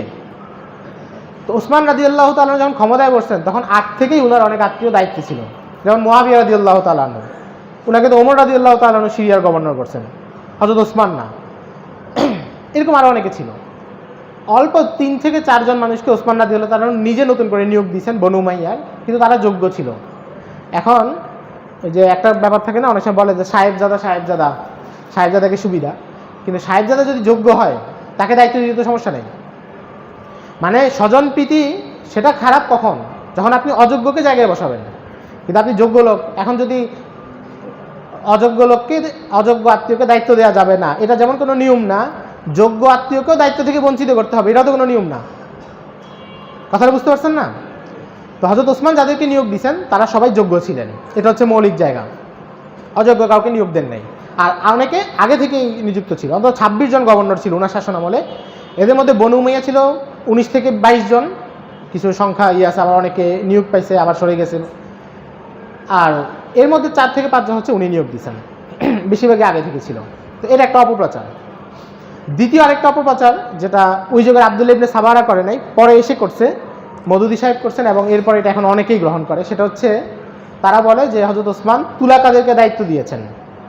তুলাকা একটা পরিভাষা আছে, ওই যে নবীজি যখন মক্কা বিজয় করছেন, মক্কা বিজয়ের পরের দিন কাবা ঘরের পাশে দাঁড়ায় উনি একটা বক্তব্য দিয়েছেন। এটা দুর্বল সনদে আসছে, বাকি অনেক কিতাবে আসছে, সিরাত ইবনে হিশাম সহ অনেক কিতাবে আসছে তারিখের। তো সেখানে মক্কা লোকেরা বলছিল যে আমাদের সাথে আপনি কী আচরণ করবেন। তো তিনি বলছিলেন যে আকুলু কামা ইয়াকুলু আখি ইউসুফ লি ইখওয়াতিহি লা তাসরিবা আলাইকুমুল ইয়াউম ইযহাবু আনতুমুত তুলাকা, যে তোমাদের উপর আমার কোনো অভিযোগ নেই, আজকে থেকে তোমরা মুক্ত। এই তুলাকা শব্দটা ওখানে আছে। এবং সহিহ বুখারীর একটা বর্ণনা, আনাস ইবনে মালিক রাদিয়াল্লাহু তাআলা থেকে রাওয়ায়াত, যে হুনাইনের যুদ্ধে নবীজির সাথে কারা জিহাদে গেছিল, বর্ণনা দিতে গিয়ে তিনি বলেন যে নবীজির সাথে তুলাকারাও ছিল। তুলাকা মানে কারা? যারা যে মক্কা বিজয়ের পরে ইসলাম গ্রহণ করেছে। নবীজি তো মক্কায় ঢোকার সময় তো একটা নিরাপত্তা দিয়েই দিয়েছেন, মান দাখালা বাবা দারিহি মান আগলাকা বাবা দারিহি ফাহুয়া আমিন, মান দাখালা বাবা আবি সুফিয়ান ফাহুয়া আমিন, এরকম অনেকগুলো শর্ত দিয়েছেন না। এরপর যারা ইসলাম গ্রহণ করেছে তাদেরকে তুলাকা বলে। এখন মওদুদী সাহেব সহ অনেকে বলতে চান যে তুলাকা যারা, এরা অযোগ্য, কারণ তারা ইসলাম গ্রহণ করছে একদম শেষের দিকে আইসা, নবীজিকে পাইছেন অল্প কয়েকদিন, এবং তারা ইসলাম গ্রহণ করছে ইসলাম যখন বিজয়ী হয়েছে তখন, মানে যখন তাদের সামনে আর কোনো পথ ছিল না। ব্যাপারটা নাউজুবিল্লাহ অনেক ভয়ঙ্কর, কারণ এখানে তাদের ইমানের, তাদের নিয়তের ব্যাপারেও প্রশ্ন চলে আসে যে তারা এখন হারছে দেখে ইসলাম গ্রহণ করছে, আসে না এমন? তো মওদুদী সাহেবের কথা হচ্ছে যে না, তুলাকারা অযোগ্য, নবীজি সোহবত পায় নাই, সান্নিধ্য পায় নাই, সারা জীবন ইসলামের বিরোধিতা করছে, অল্প সময়ের জন্য আসছে, এদেরকে বড় দায়িত্ব দেওয়া ঠিক না। অথচ বাস্তবতা হলো নবীজি নিজেই তুলাকাদেরকে অনেক বড় দায়িত্ব দিয়ে গেছিলেন। যেমন আবু সুফিয়ান, উনি তো তুলাকা ছিলেন। আবু সুফিয়ানকে নবীজি 3 থেকে 4 জায়গায় জাকাত আদায়ের জন্য পাঠাইছেন, গভর্নর করে পাঠাইছেন, ইয়ামানও পাঠাইছিলেন, নাজরানে পাঠাইছেন। তো নবীজি নিজেই তো তুলাকাদেরকে দায়িত্ব দিচ্ছেন, কোনো সমস্যা হয়নি। 2 নম্বর, যে তুলাকা যে শব্দটা, এটা নেতিবাচক কোনো শব্দ না, বা এটা সাহাবীদের কোনো দুর্বল স্তর বোঝানোর জন্য শব্দ না, জাস্ট পরিচয়। আনসারদের যেমন একটা পরিচয়, মুহাজিরদের যেমন একটা পরিচয়, তুলাকাদের একটা পরিচয় যে মক্কা বিজয়ের দিনে ইসলাম গ্রহণ করেছেন, কিন্তু এটা দিয়ে তাদেরকে দুর্বলতা বা আঘাত করার কোনো সুযোগ নেই। তো হযরত ওসমানের ব্যাপারে আব্দুল্লাহ ইবনে সাবার প্রথম অভিযোগ ছিল এটা। দ্বিতীয় অভিযোগ ছিল যে উনি রাষ্ট্রীয় সম্পদ লুণ্ঠন করতেছেন, রাষ্ট্রীয় কোষাগার থেকে মাল নিচ্ছেন। এটা তাদের প্রমাণ কী ছিল? হযরত ওসমান ওনার আত্মীয় স্বজনদেরকে অনেক টাকা পাঠাইতেন, মানে হাজার হাজার দিরহাম পাঠাইতেন, দিনার পাঠাইতেন।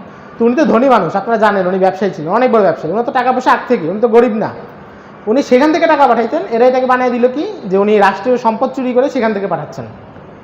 বুঝতে পারছেন? তো এই প্রচারগুলো তারা চালাচ্ছে গোপনে গোপনে, যেখানে যেখানে তাদের মুরিদ আছে সেখানে। তো এর মধ্যে সে গেল দামেশকে গিয়ে আবু দারদা রাদিয়াল্লাহু তাআলার সাথে দেখা করলো। দেখা করে সে নিজের এসব ফিকির টিকির বলা শুরু করলো। তো আবু দারদা রাদিয়াল্লাহু তাআলা তার সাথে একবার বসেই বলছেন যে আল্লাহর কসম তুমি তো এখনো ইহুদি রয়ে গেছো। একবার শুনেই বুঝে ফেলছেন যে এই তো শয়তান। আরও 2 দিন সে দামেশকে এই প্রচার চালানোর মধ্যে মুআবিয়া রাদিয়াল্লাহু তাআলা টের পাইছেন, টের পেয়ে তাকে গ্রেফতার করছেন। আপনারা তো জানেন যে মুআবিয়া রাদিয়াল্লাহু তাআলা অনেক বিচক্ষণ মানুষ ছিলেন, অনেক বড় কূটনীতিবিদ ছিলেন। তারিখে তাবারিতে বর্ণনা আসছে একবার তিনি আমর ইবনুল আস রাদিয়াল্লাহু তাআলার সাথে বসা। তো দুইজনই আরবের সেরা মেধা, সেরা কূটনীতিক। মুআবিয়া রাদিয়াল্লাহু তাআলা বললেন যে আমর ইবনুল আস আপনি তো অনেক মেধা, আপনি তো অনেক বড় কূটনীতিবিদ, আপনার নিজের সম্পর্কে কিছু বলেন। তো আমর ইবনুল আস বললেন যে আমি জীবনে এমন কোনো সমস্যায় পড়ি নাই যেখান থেকে বের হইতে পারিনি। মুআবিয়া রাদিয়াল্লাহু তাআলা বললেন যে আমি জীবনে এমন কোনো সমস্যায় ঢুকি নাই যেখান থেকে বের হইতে পারবো না। আসলে কথা দুইটা একই। উনি সমস্যায় পড়বে না দেখে ঢুকে না, উনি ঢুকলে বের হয়ে যায়। দুইটা সমস্যা একই। তো এই মাপের মেধাবী মানুষ। উনি বুঝছেন যে আব্দুল্লাহ ইবনে সাবার কোনো চক্রান্ত আছে, উনি তাকে গ্রেফতার করছেন, কয়েকদিন জিজ্ঞাসাবাদ করছেন। কিন্তু ওই যে নিখুঁত প্রমাণ যেটা শরঈ আদালতে তো আসলে সন্দেহের বশে কোনো শাস্তি নেই, সাক্ষী পেতে হবে, ওইটা পান নাই। পরে উনি তাকে সতর্ক করে বের করে দিচ্ছেন যে তুমি আর দামেশকে আসতে পারবা না, দামেশকে আবার আসলে বন্দি করবো, দামেশ থেকে বের হয়ে যাও। সে বের হয়ে গেছে। সে পরে মিশর টিশর বিভিন্ন জায়গায় ঘোরা শুরু করছে। এদিকে কুফার মানুষ এরা আগ থেকেই একটু উল্টাপাল্টা ছিল। আপনারা কারবালার ঘটনায় তো দেখছেন যে তারা হযরত হুসাইনের সাথে কী করছে, চিঠি দিয়ে ঠিকই আনাইছে, পরে আর পাশে নাই, আল কুফি লা ইউফি। তো কুফার লোক এমন। এবং হযরত ওমর রাদিয়াল্লাহু তাআলা আনহুর যুগে কুফায় উনি গভর্নর করে পাঠাইছেন সাদ ইবনে আবি ওয়াক্কাসকে। কুফার লোক যা বিচার দিছে যে সাদ ইবনে আবি ওয়াক্কাস অনেক কঠোর মানুষ, আমরা জামাতে আসতে একটু দেরি হইলেও কঠোরতা করে, অনেক কঠোর মানুষ, আমাদের সহ্য হয় না, একটু নরম কাউকে দেন। ওমর রাদিয়াল্লাহু তাআলা লোক পাঠাইলেন আম্মার ইবনে ইয়াসিরকে। এবার এরা যা বলতেছে যে উনি বেশি নরম, আমাদের আইন শৃঙ্খলা ভালো হয় না। তো ওমর রাদিয়াল্লাহু তাআলা বললেন যে এদের এমন এক সমস্যা, গরম কাউকে পাঠাইলে এসে বিচার দেয়, নরম কাউকে পাঠাইলে এসে তাচ্ছিল্য করেন। তারিখে তাবারি বর্ণনা। তার মানে কুফার লোকদের স্বভাব তো আপনারা বুঝছেন। আরও পরের ঘটনা, এটা তো আমরা 35 হিজরির কথা বলতেছি, আরও পরে 80 হিজরির দিকে উমাইয়াদের একজন বড় গভর্নর সেনাপতি আব্দুর রহমান ইবনুল আশআস, সে উমাইয়া শাসনের বিরুদ্ধে বিদ্রোহ করছে এবং তার সাথে প্রায় 1 লক্ষ সৈন্যের সেনাবাহিনী। মানে সে উমাইয়াদের সেনাপতি ছিল, খোরাসান বর্তমান আফগানিস্তানে অভিযান করতে আসছে। তো পথে একটা দ্বন্দ্ব হয়েছে হাজ্জাজ বিন ইউসুফের সাথে, তো সে বিদ্রোহ করে বসছে এবং সে বাহিনী নিয়ে ইরাকের দিকে রওনা দিছে, হাজ্জাজের সাথে লড়বে। তো হাজ্জাজ তো ভয়ে অস্থির, কারণ পুরো সেনাবাহিনী তার হাতে, আব্দুর রহমান ইবনুল আশআসের হাতে। তো হাজ্জাজ তার আরও বিভিন্ন লোকজনকে অন্য সেনাপতির কাছে চিঠি পাঠাইছে, তাড়াতাড়ি আমাকে সাহায্য পাঠাও, আমি তো এখানে একা, ও আসলে তো পারবো না। তো একটা চিঠি পাঠিয়েছে মুহাল্লাব বিন আবি সুফরা, হাদিসের রাবি এবং অনেক বড় সেনাপতি। ভারতবর্ষে মোহাম্মদ ইবনে কাসিমের আগে উনি আক্রমণ করেছেন। মোহাম্মদ বিন কাসিম তো 92 হিজরিতে আক্রমণ করছেন, উনি প্রথম 44 হিজরিতে আক্রমণ করছেন, অল্প কিছু জায়গায় জয় করছিলেন, পাঞ্জাব মুলতানের ওইদিকে, সিন্ধের ওইদিকে। তো মুহাল্লাব বিন আবি সুফরার কাছে চিঠি গেছে। তো মুহাল্লাব বিন আবি সুফরা ওনাকে ফিরতি জবাবে লিখলেন যে আপনি টেনশন করেন না, এরা ইরাকি লোক, এদের আবেগ হলো কচু পাতার পানির মতো, এরা ইরাকে আস্তে আস্তে বাড়িঘরের কথা মনে পড়বে, সেনাবাহিনী ছেড়ে সবাই বাড়িঘরে চলে যাবে। তো ঠিকই আব্দুর রহমান ইবনে আশআস ইরাকে আস্তে আস্তে তার বাহিনী হয়ে গেছে 10,000-এর বাহিনী, বাকি 90,000 সবাই বাড়িঘরে চলে গেছে। তো ইরাকের মানুষের মধ্যে স্বভাবটা এটা ছিল, তাড়াহুড়া প্রবণ, আবেগে হুটহাট একটা সিদ্ধান্ত, আবার উপযুক্ত সময় পাশে নেই। আব্দুর রহমান ইবনুল আশআসকে বিদ্রোহ করতে উস্কাইছে তার সেনাবাহিনীরাই, তার সেনাপতিরাই, যে আপনি করেন আমরা আসি। এখন সে করলো, পিছনে কেউ নেই, এ হলো অবস্থা। বসরার মানুষের অবস্থা খুব খারাপ ছিল। হযরত ওমর রাদিয়াল্লাহু তাআলা আনহু তো বিচক্ষণ মানুষ ছিলেন এবং ওই যে মুসলিমের হাদিসে আছে না, উনি মুলহাম মানুষ ছিলেন। উনি একবার আবু মুসা আশআরী রাদিয়াল্লাহু তাআলা আনহুকে বসরার গভর্নর করে পাঠাইছেন। তখন উনি আবু মুসা আশআরীকে বলছেন যে তোমাকে এমন একটা জায়গায় পাঠাচ্ছি যেখানে শয়তান ডিম পাড়ছে এবং ডিম পেড়ে বাচ্চাও ফুটে গেছে। আল্লাহু আকবার। মানে দূরদর্শিতা কত বড়, চিন্তা করেন। যেই ফিতনাটা ওনার সময় কোনো মাথা চাড়াই দেয় নাই, আরও অনেক পরে ঘটবে, কিন্তু উনি বুঝতেছিলেন যেখানে কিছু একটা ঘটবে। আবু মুসা আশআরীকে তিনি বলছেন যে ডিম পাড়ছে শয়তান এবং আমার ধারণা বাচ্চাও ফুটে গেছে। তো এই ছিল তাদের অবস্থা। মানে এই শহরগুলো মানুষের মানে নৈতিক অবস্থাটা এমন ছিল। বাংলাদেশে আছে না কিছু জেলার মানুষের মেজাজ একটু অন্যরকম, মারমুখ, 2 দিন পর শুধু মারামারি সংবাদ আসে, এরকম আর কি। কিছু মানুষের থাকে এমন। তো আব্দুল্লাহ ইবনে সাবা এই অপপ্রচারগুলো চালাচ্ছে, এইসব এলাকার মানুষ খুব গ্রহণ করছে, মিশরের লোক গ্রহণ করছে, সিরিয়াতে তো সে কিছু করতে পারে নাই। আর কুফা বসরার লোক খুব গরম, হ্যাঁ হযরত ওসমান এসব করতেছে, আমরা এটা দেখে নিব। এর মধ্যে একটা ঘটনা ঘটল। হযরত ওসমানের একজন চাচাতো ভাই ছিলেন ওয়ালিদ বিন উকবা। উনি কুফার গভর্নর ছিলেন, সাহাবী ছিলেন এবং অনেক বড় সেনাপতি ছিলেন।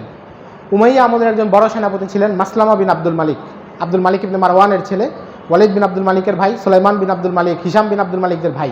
অনেক বড় সেনাপতি এবং কনস্টান্টিনোপলে হামলা করেছিলেন, যেটা পরে সুলতান মোহাম্মদ আল ফাতিহ জয় করেছেন। তো মাসলামা বিন আব্দুল মালিকের প্রশংসা সবাই করতো।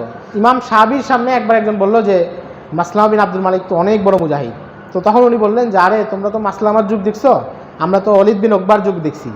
উনি সেনাবাহিনী নিয়ে অনেক দূরে চলে যেতেন, শত্রুর বাহিনীর ভিতরে, শত্রু এলাকার ভিতরে। তার সেনাবাহিনীরও কিছু হইতো না, তারও কিছু হইতো না, আবার নিরাপদে ফিরে আসতেন। এত বড় সেনাপতি ছিলেন। এই ওয়ালিদ বিন উকবা কুফার গভর্নর ছিলেন, সেখানে তার উপর মদ পানের অভিযোগ আনা হয় এবং মদ পানের অভিযোগে তাকে মদিনায় আনা হয় এবং তাকে 80 দণ্ডা বেত্রাঘাত করা হয়। বর্ণনা আবু মিকনাফেরও না, বর্ণনা কোনো জাল রাবিরও না, বর্ণনা সরাসরি বুখারী মুসলিমের বর্ণনা।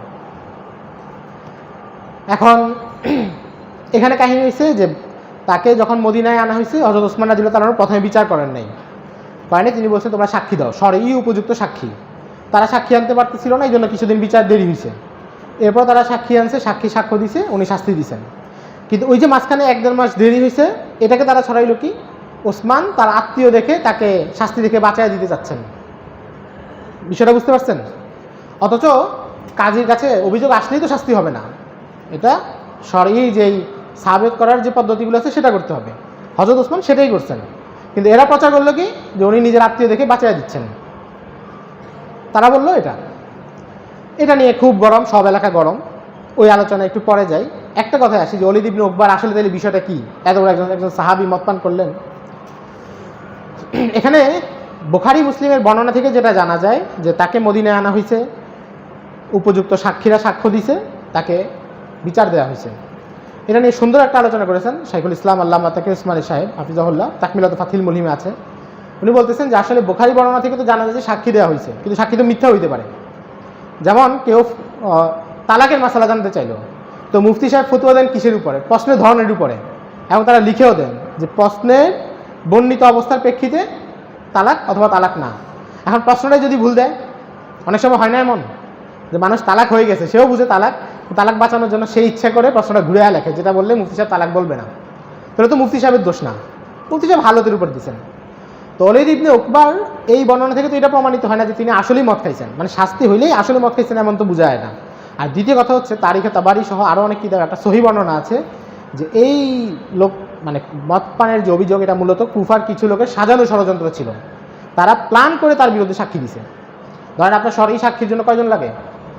যা লাগে, সবাই যদি মিথ্যা কথা বলে, সবাই যদি একটা সিন্ডিকেটের লোক হয়, এখানে যদি 10 জন মানুষ একত্র হয় যে আমরা মুখের ব্যাপারে একটা মিথ্যা সাক্ষ্য বলবো, কাজীর কাছে গেল এই কথা বললো, তো কাজী তো বাহ্যিক হালতের উপরে ফয়সালা করবেন। এই জন্য ইবনে হাজার আসকালানি রাহিমাহুল্লাহ ফাথুল বারিতে এবং ইবনে খালদুন রাহিমাহুল্লাহ কিতাবুল ইবারে ওনারা এই ঘটনাকে অস্বীকার করছেন। ওনারা বলছেন যে শাস্তি হয়েছে ঠিক আছে, বুখারী মুসলিমের বর্ণনা ঠিক আছে, বাকি উনি অপরাধী ছিলেন না, মদ পান করেন নেই। এটা হলো একটা জবাব। আর দ্বিতীয় জবাব হলো আমরা তো যে প্রথমে বলে আসছি যে এমন কিছু বর্ণনা আছে যেখানে সাহাবায়ে কেরামদের কোনো অপরাধ হইতেও পারে, যেহেতু ওনারা মানুষ ছিলেন, ওনারা নবীদের মতো মাসুম না, মুনাজ্জাহুন আনিল কাবায়ের না, ঠিক না? তো কাজে যদি মদ পান করেনও এটা সমস্যা নাই, ওনার উপর তো হদ কায়েম হয়ে গেছে, তওবা করেছেন। আর যদি না করার সম্ভাবনা বেশি ওই যে বর্ণনাগুলো দলিলগুলোর আলোকে। কিন্তু ঝামেলা যেটা হইলো যে ওসমান বিচার করলেন, কিন্তু ওই যে ঘটনা তো রটে গেল যে উনি বিচার করতে চাচ্ছিলেন না, চাপে পড়ে বিচার করছেন। প্রথমে বললো যে উনি বিচার করতে চাচ্ছেন না, গড়িমসি করতেছেন, পরে যখন বিচার করা হলো বললেন যে করতো না, আমাদের চাপে পড়ে করছেন। এরপরে এবার তারা নতুন একটা ষড়যন্ত্র করলো। কয়টা বাজে?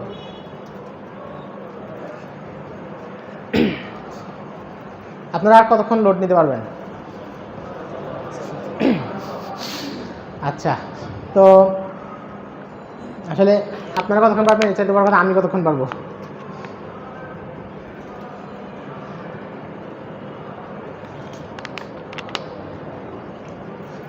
এরপরে তারা একটা নতুন চক্রান্ত করে। তারা করলো কি, সেই জায়গাতে আপনি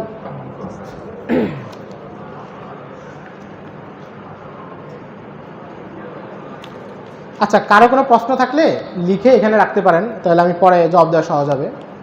কারো প্রশ্ন থাকলে লিখে রাখেন, কিছু প্রশ্ন আসছে, আলোচনা শেষে বলবো ইনশাল্লাহ। ও আচ্ছা আচ্ছা, হ্যাঁ, আপনারা মানে প্রশ্ন লিখে রাখেন, যখন চাবো তখন দিতে পারবেন বা মুখে বলতে পারবেন, সমস্যা নেই।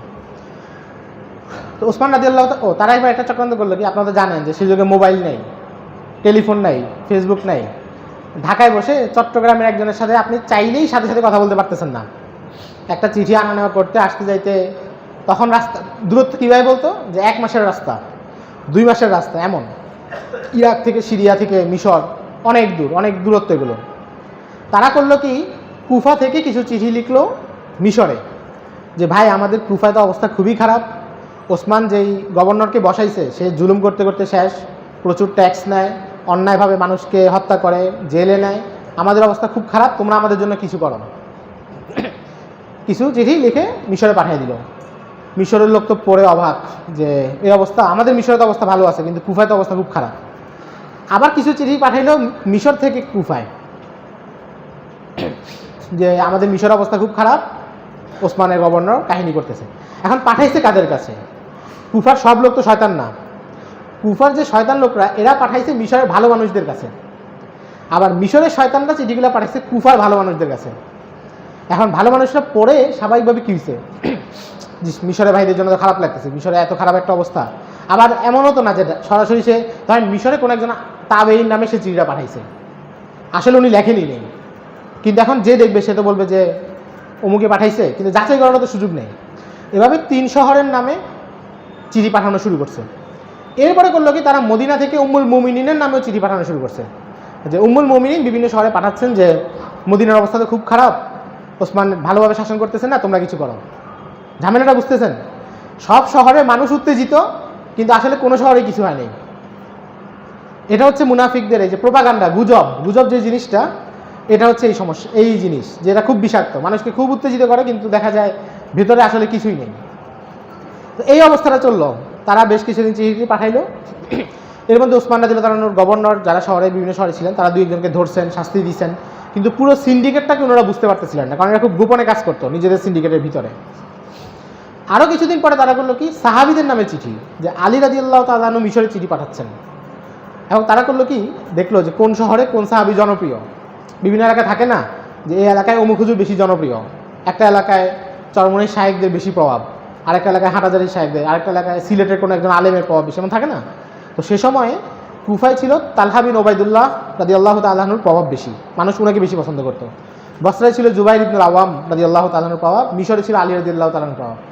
এবার তারা চিঠি পাঠাইলো মিশরে আলী রাদিয়াল্লাহু তাআলা আনহুর নাম দিয়ে, মানে চিঠিটা আলী রাদিয়াল্লাহু তাআলা আনহু লিখতেছেন, আর সেই জায়গায় তার হাতের লেখা চেক করার সুযোগ নেই।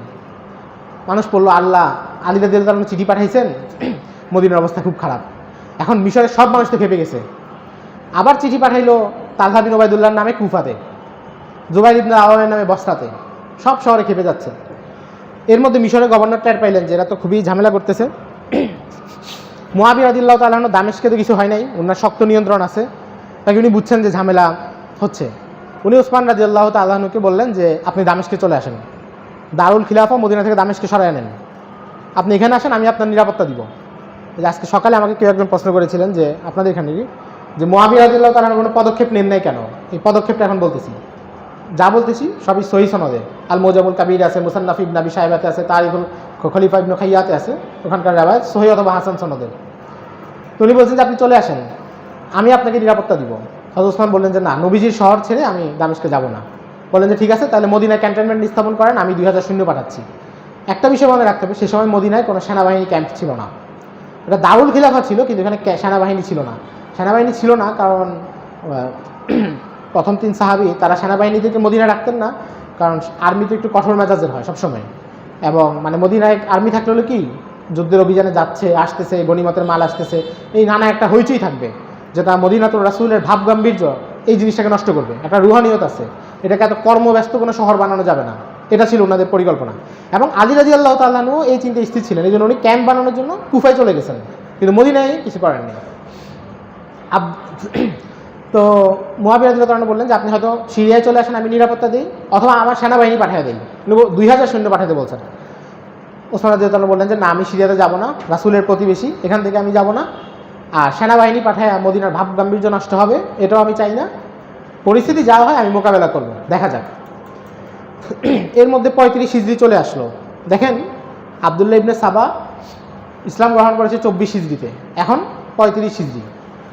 প্রায় 11 বছর সে মেহনত করতেছে, 11 বছর ধরে সেই জটলাটা পাকাচ্ছে। এর মধ্যে মিশর থেকে সব শহরে এবার ওসমান রাদিয়াল্লাহু তাআলা আনহু গভর্নরদেরকে বলে দিলেন যে তোমাদের শহরে যারা উত্তেজিত লোক, আমার ব্যাপারে খেপা, তাদেরকে মদিনায় পাঠাও, তারা আমার সাথে কথা বলুক, তাদের কোন জায়গায় আপত্তি আছে আমাকে প্রশ্ন করুক, আমি জবাব দিই। তো 3 শহর থেকেই কয়েক হাজার মানুষের কাফেলা মদিনায় আসছে, একদম মসজিদে নববীতে বসছে। মোহাম্মদ ইবনে মাসলামা বলছেন ওসমান রাদিয়াল্লাহু তাআলা যে এত সবগুলো বদমাশ, আপনি বলেন কল্লা উড়াইয়া দেই। হযরত ওসমান বলছেন না, তারা বলুক, জবাব দেয়।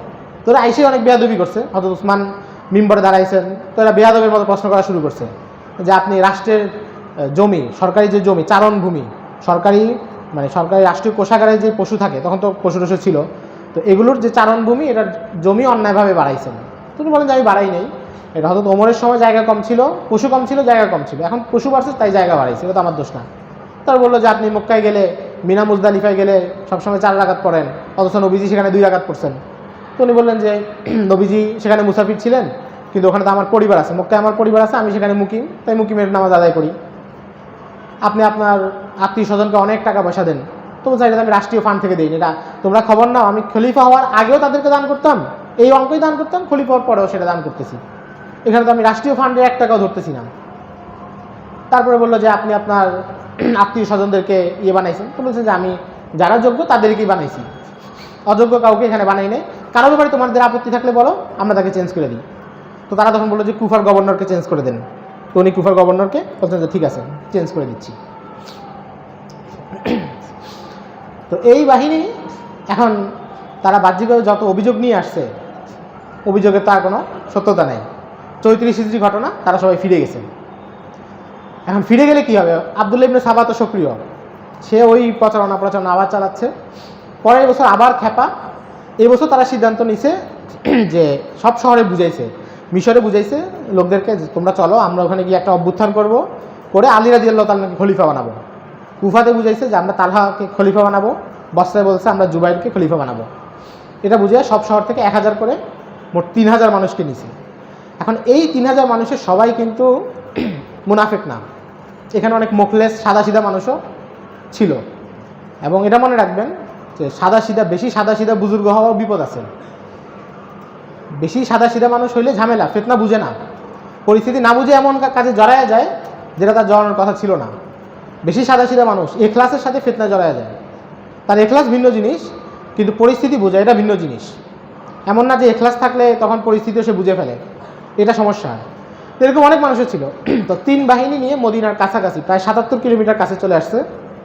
এসে এবার মুনাফিকদের যে সর্দারগুলো, তারা চিন্তা করলো যদি এদের সবাইকে নিয়ে মদিনায় ঢুকি, এবং আমরা যে বলতেছি যে আলী রাদিয়াল্লাহু তাআলা আমাদেরকে ডাকছে, অমুক অমুক সাহাবী ডাকছে, আমরা কি তাদের খেলাফত বানাবো, তো এরা তো মদিনায় ঢুকলে বুঝে যাবে যে না আসলে এমন কিছু হয়নি, সাহাবীদের সাথে আমাদের এমন কোনো আলাপই হয়নি, তাহলে সবাইকে নিয়ে যাওয়া যাবে না। তো ওদেরকে বলছে যে তোমরা এখানে ক্যাম্প করে থাকো, আমরা একটু মদিনায় যাই, ওখানে গিয়ে পরিস্থিতি দেখি, তোমাদেরকে ডাকলে আইসো। এটা বলে প্রত্যেক বাহিনী থেকে ধরেন 200-250 করে নিছে, মানে যারা তাদের একদম বিশ্বস্ত। একটা হচ্ছে সাধারণ কর্মী যারা আবেগে আসছে, তারা না, যারা হচ্ছে তাদের চক্রান্তেরই সাথী, তাদেরকে নিয়ে তারা এবার ধরেন 600 থেকে 700, বিভিন্ন বর্ণনা আছে, মোটামুটি 700 বর্ণনা আছে যে 600-700 মানুষ তারা হচ্ছে মদিনায় ঢুকছেন। ঢুকে তারা প্রথমে আলী রাদিয়াল্লাহু তাআলার সাথে দেখা করছে, দেখা করে বলছে যে আপনাকে খেলাফতের দায়িত্ব দিতে চাই। তিনি বলছেন না, এটা কখনোই সম্ভব না। উম্মুল মুমিনিনের কাছে গেছে, আয়েশা রাদিয়াল্লাহু তাআলা আনহার কাছে, যে আপনি খেলাফতের দায়িত্বটা নেন, মানে কাউকে দেন, কাকে দেওয়া যায়, আপনি যাকে সুপারিশ করবেন তাকে দিব। উনি বলছেন না, ওসমানকে এখান থেকে সরানোর কোনো প্রশ্নই ওঠে না। এভাবে তারা নানাজনকে উস্কানোর চেষ্টা করছে, তালহা রাদিয়াল্লাহু তাআলা, জুবাইর রাদিয়াল্লাহু তাআলা, সবাইকে নিজেদের পক্ষে টানার চেষ্টা করছে, কেউ তাদের পক্ষে আসেনি। শেষে তারা ওসমান রাদিয়াল্লাহু তাআলার সাথে আবার দেখা করছে, আবার দেখা করে আগের সেই প্রশ্নগুলোই, তাতে তার নতুন কোনো নেই। উনি আবার সবগুলো জবাব দিচ্ছেন, এদের কাছে বাহ্যিক কোনো জবাব নেই। এরা আবার ফিরে যাচ্ছে, যে এখন কিছু করতে পারতেছে না। 3 বাহিনী এবার একসাথে হয়ে 3 বাহিনী 3 শহরে পথ ধরছে, ওই মদিনা থেকে ইয়েতে। কিন্তু পথ ধরার সময় একটা ঘটনা ঘটলো, যে মিশরি বাহিনী যখন যাচ্ছে মিশরের দিকে ফিরে যাচ্ছে, তখন আপনারা কি যা বলতেছি বুঝতেছেন মোটামুটি? আচ্ছা, আমি আসলে কিন্তু মানে এখানে আরও ভিতরে কথা আছে, সব বলতেছি না, আমি শুধু মৌলিক কথাটা বলতেছি যেন মূল বিষয়টা আপনাদের মাথায় থাকে, এটা সামনে রেখে আপনারা ভবিষ্যতে পড়াশোনা করতে পারেন। এবং অবশ্যই আমার এই আলোচনাই শেষ না, এখানে আপনারা থামবেন না, আরও পড়াশোনা করবেন ইনশাআল্লাহ। তো মিশরের কাফেলা যাচ্ছিল, তখন তারা দেখলো যে তাদের কাফেলা থেকে দূরে একটা লোক একাকী যাচ্ছে ঘোড়া নিয়ে। ওই লোক করে কি, একবার এই কাফেলার কাছাকাছি আসে, আবার দূরে সরে যায়, আবার কাছাকাছি আসে, আবার দূরে সরে যায়। এটা তো সন্দেহজনক। মানে আপনি পথে হাঁটতেছেন, একজন রাস্তার ওই পাশে হাঁটতেছে, একবার আপনার এদিকে আসে, আবার ওই পাশে চলে যায়, আবার আসে, এটা সন্দেহজনক না? তো সবাই মিলে ওই লোককে ধরলো, ধরে যে তুমি কে, কী পরিচয়? সে পরিচয় দিতে চায় না। শেষে বললো যে আমি ওসমানের দূত, মিশর যাচ্ছি, মিশরের গভর্নরের কাছে। কী জন্য যাচ্ছ? আমার কাছে মিশরের গভর্নরের কাছে ওসমান একটা চিঠি লিখছেন, ওইটা আছে, চিঠি দাও। বের করলো, রাষ্ট্রীয় সিলমোহর আছে, হযরত ওসমানের যে সিলমোহর ওইটা আছে, মানে প্যাড, এখনকার ভাষায় যেটা আছে, হুজুরের প্যাডে আছে। চিঠিতে কি লেখা? গভর্নরের উদ্দেশ্যে লেখা যে 1000 মানুষ যাচ্ছে, এরা মিশরে ঢুকার সাথে সাথে এদেরকে কতল করবা। এটা দেখে তো এরা সবাই খেপে গেছে। আমরা এখানে আলাপ করে যাচ্ছি, মিশর গেলে ওসমান আমাদেরকে মেরে ফেলার চক্রান্ত করতেছে। একই ঘটনা কুফা বাহিনীর সাথে ঘটছে, একই ঘটনা বসরা বাহিনীর সাথে ঘটছে। প্রত্যেক কাফেলা বাসায় একজন লোক আসে, আর তাকে ধরলে চিঠি বের হয়, এবং ওসমানের সিল আছে। 3 বাহিনীতে এবার খেপে গেছে, এবং 3 বাহিনী এবার মদিনার দিকে আসা শুরু করছে। পরস্পর যোগাযোগ হয়ে গেছে এবার, যে আমাদেরকে তো হত্যার করতেছে। তারা এবার মদিনায় আসলো। এখানেও একটা বড় অংশ বাইরে ছিল, বাকিরা মদিনায় ঢুকছে, চক্রান্তকারীরা ঢুকে তারা হযরত ওসমানকে বললো যে আপনি আমাদেরকে মারার চক্রান্ত করছেন। হযরত ওসমান বললেন যে এই চিঠি আমি লিখিনি। বললো যে আপনার সিলমোহর আছে। উনি বললেন যে আমি জানি না। বললো যে আপনার সিলমোহর কার কাছে আছে? আপনার সিলমোহর থাকে মারওয়ান ইবনুল হাকামের কাছে, তাবেই। আপনার সিলমোহর মারওয়ান ইবনুল হাকামের কাছে থাকে, তাকে আমাদের হাতে তুলে দেন। এখন মুহাম্মদ ইবনে মাসলামা সহ সাহাবীদের কেউ কেউ সমর্থন করছেন যে ঠিক আছে, মারওয়ানের সিলমোহর যেহেতু আছে, আপনি যেহেতু চিঠি লেখেননি, দিয়ে দেন। কিন্তু হযরত ওসমানের কথা হলো যে এরা তো এখন উত্তেজিত জনতা, খেপা না, যে তাদেরকে মারার কথা আসছে, এদের হাতে মারওয়ানকে তুলে দিলেই তো হত্যা করে ফেলবে। কিন্তু মারওয়ান অপরাধটা করছে কিনা এটা তো প্রমাণিত না। মানে আপনি চিন্তা করেন, এটা তো এই যুগ না, এটা হচ্ছে ওই 35 হিজরি মদিনা। সেখানে সিসি ক্যামেরা ছিল না, বাসায় এরকম লক সিস্টেম ছিল না, যে ঘর বাড়িগুলো ছিল লক সিস্টেম ছিল, সিসি ক্যামেরা ছিল। তো মদিনায় খলিফার যে দফতর, সেটাকে আমাদের দফতরের মতো এত সিকিউরিটি কিছু ছিল না, সাদা সিধাই ছিল। তো এখন ওইখানে একটা সিলমোহর কেউ যদি আধা ঘন্টার জন্য চুরি করে নিয়ে একটা চিঠিতে সিল মেরে আবার রেখে যায়, এই ধরার উপায় আছে? অর্থাৎ সিলমোহর থাকা মানেই মারওয়ান কাজটা করছে, এটা তো প্রমাণিত না। এখন হযরত ওসমান কোন সাহসে তাকে এদের হাতে তুলে দিবেন? এরা তো তুলে দিলে হত্যা করবে, যা বোঝা যাচ্ছে। তো উনি বললেন যে না, তোমরা উপযুক্ত প্রমাণ দাও যে মারওয়ানই কাজটা করছে, তাইলে আমি তোমাদেরকে করবো, নাহলে তুলে দিব না। ওরা বললো যে মারওয়ানকে তুলে দিবেন না, তার মানে আপনি চিঠি লিখছেন। এবার আসলে মূল কথা কি? আসলে মূল কথা হলো চিঠিটা ওরাই লিখছে। আশতান নাফি, হুকাইম বিন জাবালা, তাদের বড় 2 নেতা, এই 2জনেই মোটামুটি কাজগুলো করছে, তারাই এই কাজগুলো করছে। তারা চিঠি লিখে ইচ্ছাকৃতভাবে এই লোকটাকে ধরা খাওয়ায় উত্তেজিত করে আবার নিয়ে আসছে। মানে আগের প্ল্যান তো সফল হয়নি হযরত ওসমানের জবাবের কারণে, এই জন্য নতুন করে উত্তেজিত করে নিয়ে আসছে। এবার তারা হযরত ওসমানের বাড়ি অবরোধ করছে যে আপনি দায়িত্ব ছেড়ে দেন, আপনি খেলাফত ছেড়ে দেন, এটা আমাদের এবার সরাসরি দাবি। এবার কোনো কথাই মানি না, আপনি আমাদেরকে মারতে চেয়েছেন, আপনি দায়িত্ব ছেড়ে অন্য কোনো সাহাবীর হাতে দিয়ে দেন। মদিনা অবরোধ, এই হযরত ওসমানের ঘর অবরোধ হয়ে গেল। সময়টা ছিল গরমকাল এবং হজের মৌসুম চলতেছে। তো প্রথম কয়েকদিন উনি মসজিদে যাইতে পারতেন, কিন্তু একদিন মসজিদে গেছেন, তখন ওনাকে পাথর মারছে মসজিদেই, এবং উনি রক্তাক্ত হয়েছেন। এরপর উনি মসজিদে যাওয়া বন্ধ করলেন এবং ওনার ঘরে অবস্থান শুরু করলেন। এরা এমন অবরোধ করছে যে ঘরে খাবার পানি কিছুই ঢুকতে দিচ্ছে না। উম্মুল মুমিনিন উম্মে হাবিবা রাদিয়াল্লাহু তাআলা আনহা, সফিয়া রাদিয়াল্লাহু তাআলা আনহা, ওনারা 2 দিন খাবার নিতে গেছেন, তখন ওনাদের সাথেও খারাপ ব্যবহার করছে। এই মানে এদেরকে আমরা সাবাই বলবো, আব্দুল্লাহ ইবনে সাবার অনুসারী হিসেবে সাবাইরা ওনাদের সাথে খারাপ ব্যবহার করছে। উম্মুল মুমিনিন উম্মে হাবিবার ঘোড়ার পা কেটে দিচ্ছে, উনি পড়ে যাচ্ছিলেন, এত বড় বেয়াদবি করছে। উম্মুল মুমিনিনের সাথে বেয়াদবি করছে। আলী রাদিয়াল্লাহু তাআলা একদিন গেছেন, ঘরে কিছু খাবার পৌঁছায় দিবেন, কিন্তু ওনাকে ঢুকতে দেয়নি। পরে উনি ওনার রুমালকে ওই দেয়ালের উপর থেকে ভিতরে মারছেন, মানে ওসমান রাদিয়াল্লাহু তাআলা যেন বুঝেন যে আলী রাদিয়াল্লাহু তাআলা আসছেন, দেখা করতে পারেননি। এভাবে দিন যাচ্ছে। এর মধ্যে হজের মৌসুম চলে আসলো। তো ওসমান রাদিয়াল্লাহু তাআলা হজ কাফেলা নিয়ে আব্দুল্লাহ ইবনে আব্বাসকে পাঠালেন যে আপনি যান, হজ করে আসেন। উম্মুল মুমিনিন আয়েশা রাদিয়াল্লাহু তাআলা আনহা, তখন উনি মক্কায় চলে গেলেন, কারণ উনি বুঝতেছিলেন যে মদিনায় একটা রাজনৈতিক ঝামেলা হবে, এবং ঝামেলাটা এমন হবে যে এরা তো অন্য 2 উম্মুল মুমিনিনের সাথেও বেয়াদবি করছে, কাজে এখানে থাকা তো নিরাপদ না, এরা যা শুরু করছে। পরে উনি মক্কায় চলে গেলেন হজ কাফেলার সাথে। আলী রাদিয়াল্লাহু তাআলা আনহু এবং অন্যান্য সাহাবীরা হযরত ওসমানকে বললেন যে আপনি বলেন, আমরা এখন এদের সাথে লড়ি যারা আপনার ঘর অবরোধ করছে। কিন্তু উনি বললেন যে না, এদের সাথে আমার কারণে মুসলিম সমাজে রক্তপাত হোক, এটা আমি চাই না। হযরত ওসমানের কথা ছিল কি, হযরত ওসমান চাচ্ছিলেন কি, যে নবীজির যুগে নবীজি কিন্তু মুনাফিকদের সাথে সরাসরি লড়েন নাই। মদিনায় যে মুনাফিকরা ছিল, যারা ওহুদের যুদ্ধে যায় নাই, ফিরে আসছে, পরে বিভিন্ন কথা ছড়াইছে, উম্মুল মুমিনের নামে অপবাদ ছড়াইছে, এদের বিরুদ্ধে নবীজি লড়েন নাই। কারণ লড়লে সমস্যা কি, যে বাহ্যিকভাবে দেখা যায় মুসলমান লড়তেছে, বাহ্যিকভাবে তো মুসলিম কমিটির সদস্য, এই জন্য নবীজি সতর্ক করে দিয়েছেন মুনাফিকদের ব্যাপারে, তালিকা দিয়ে দিয়েছেন হুযায়ফা ইবনুল ইয়ামানকে। কিন্তু নবীজি কিন্তু সরাসরি এদের বিরুদ্ধে কোনো অ্যাকশন নেননি। হযরত ওসমান চাচ্ছিলেন ওইটা, যে এদের বিরুদ্ধে আমি এখন লড়তে গেলে মানুষ বলবে যে ক্ষমতা টিকানোর জন্য মুসলমান লড়ছে। আমি ওইটা চাই না, আমি চাই স্বাভাবিকভাবে কিছু। আর ওনার মাথায় তো ছিল যে আমি তো আসলে নবীজির কাছ থেকে আমার যে শাহাদাত হবে ইঙ্গিত তো পাইছি, ওইটাতে এড়ানোর উপায় নাই, কাজে এখানে অযথা রক্তপাত চাই না, এটা ছিল ওনার মূল মাকসাদ। তো এভাবে অবরোধ চলতেছে, এর মধ্যে ওনার অবস্থা খুব খারাপ হচ্ছে, মানে খাবার দাবার নাই, অবরোধ টানা চলতেছে। এর মধ্যে 18ই জিলহজ আসলো। 18ই জিলহজ রাতে উনি স্বপ্নে দেখলেন, ভোর রাতে ফজরের আগে ওসমান রাদিয়াল্লাহু তাআলা আনহু স্বপ্নে দেখলেন যে নবীজি ওনাকে বলতেছেন যে উনি ওই দিন রোজা রাখবেন, মানে এমন নিয়ত ছিল। তো নবীজি ওনাকে বলছেন, ওসমান আজকে তো রোজা রাখবা, ইফতার আমার সাথে করো। তো এটা শুনে উনি বুঝছেন যে আজকেই শাহাদাতের কিছু হবে। একদম সহিহ বর্ণনা, মুসান্নাফ ইবনে আবি শাইবাতে আসছে। তো ওসমান রাদিয়াল্লাহু তাআলা সকালে উঠেই ওনার 20 জন কৃতদাস ছিল ওনার ঘরে, সবাইকে মুক্ত করে দিয়েছেন। উনি তো ধনী মানুষ ছিলেন, 20 জন গোলাম ছিল, সবাইকে আজাদ করে দিয়েছেন। এবং ওনার ঘরে তখনও যুবক সাহাবীদের অনেকে ছিলেন, হুসাইন রাদিয়াল্লাহু তাআলা, হাসান রাদিয়াল্লাহু তাআলা, আব্দুল্লাহ ইবনে জুবাইর রাদিয়াল্লাহু তাআলা, আবু হুরায়রা রাদিয়াল্লাহু তাআলা, সবাই ওনার ঘরে উপস্থিত ছিলেন তখন। এবং মারওয়ান ইবনুল হাকামও ছিল। উনি সবাইকে বলছেন তোমরা চলে যাও, বের হয়ে যাও, কারণ আমি নবীজি থেকে ইঙ্গিত পেয়ে গেছি, এখন আর নিরাপত্তা এগুলোর কোনো দরকার নেই, কোনো কাজ নেই। তো হাসান রাদিয়াল্লাহু সবাই বের হয়ে গেছে, হাসান রাদিয়াল্লাহু যাচ্ছিলেন না। পরে উনি বললেন যে আমি খলিফাতুল মুসলিমিন হিসাবে তোমাকে আদেশ করতেছি, তুমি এখান থেকে বের হয়ে যাও। পরে বাধ্য হয়ে ওনারা বের হয়ে গেলেন। ওনার পরিবারে তখন আর কেউই নেই, শুধু মহিলারা আছে, উনি আছেন, এবং ঘরের দরজাও খুলে দিয়েছেন। মানে আসলে এই আলোচনাটা অনেক কষ্টের। মানে আপনি দৃশ্যটা কল্পনা করেন, নবীজির জামাতা, তৃতীয় খলিফা, ইসলামের প্রতি যার এত অবদান, তাকে মানুষ এই অপবাদ দিয়ে হত্যা করার জন্য আসছে। কোন মানুষগুলো? যারা সাহাবীদেরকে দেখছে, এরা তো সাহাবীদেরকে দেখা মানুষ। ওই মানুষগুলো চক্রান্ত কী জিনিস, মিথ্যা কী জিনিস, এবং শরীয়তকে সামনে না রাখলে, এই লোকগুলো যদি শরীয়তের উসুলকে সামনে রেখে পুরা বিষয় চিন্তা করতো, তাহলে কিন্তু এত ঝামেলা হইতো না। কিন্তু তারা নিজেদের আবেগকে প্রাধান্য দিয়ে, মানে যারা মুখলিস, চক্রান্তকারী তো ছিলই, যারা মুখলিস তারা নিজেদের আবেগকে প্রাধান্য দিতে গিয়ে সমস্যাগুলো করলো। পরে দরজা খোলা, তো প্রথমে এক লোক ঢুকছে, হযরত ওসমান রাদিয়াল্লাহু তাআলা। এবং হযরত ওসমান শাহাদাতের জন্য কেমন প্রস্তুতি নিয়েছেন, আল বিদা ওয়ান নিহায়া এবং তারিখুত তাবারিতে বর্ণনা আসছে। উনি সবসময় সাধারণত লুঙ্গি পরতেন, আবার পায়জামাও পরতেন। তো উনি পায়জামা পরে নিয়েছেন, কারণ ওনার আশঙ্কা ছিল যে শাহাদাত হয়ে গেলে, মারা গেলে তখন কাপড় চোপড়ে কী হয়, এই জন্য উনি পায়জামা পরে নিয়েছেন।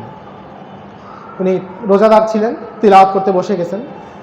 মোটামুটি দুপুরের দিকে, দ্বীপ্রহর যেটা 12টা 1টা, এই সময় প্রথম একজন ঢুকছে। তারা যখন বুঝছে যে সবাই বের হয়ে গেছে, ঘরে কেউ নাই, দরজা খোলা, তখন প্রথম এক লোক ঢুকছে। ঢুকে হযরত ওসমানের কাছে আসছে, তো বলে যে আমি আপনাকে মেরে ফেলবো।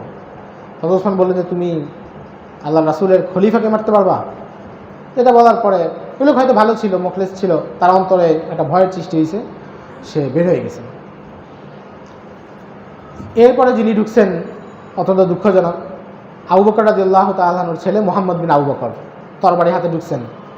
তো হযরত ওসমান বলছেন যে তোমার আব্বা যদি আজকে জীবিত থাকতেন তাহলে তোমার এই কাজ পছন্দ করতেন না। তো এটা বলার সাথে সাথে উনি অনুতপ্ত হয়ে বের হয়ে গেছেন।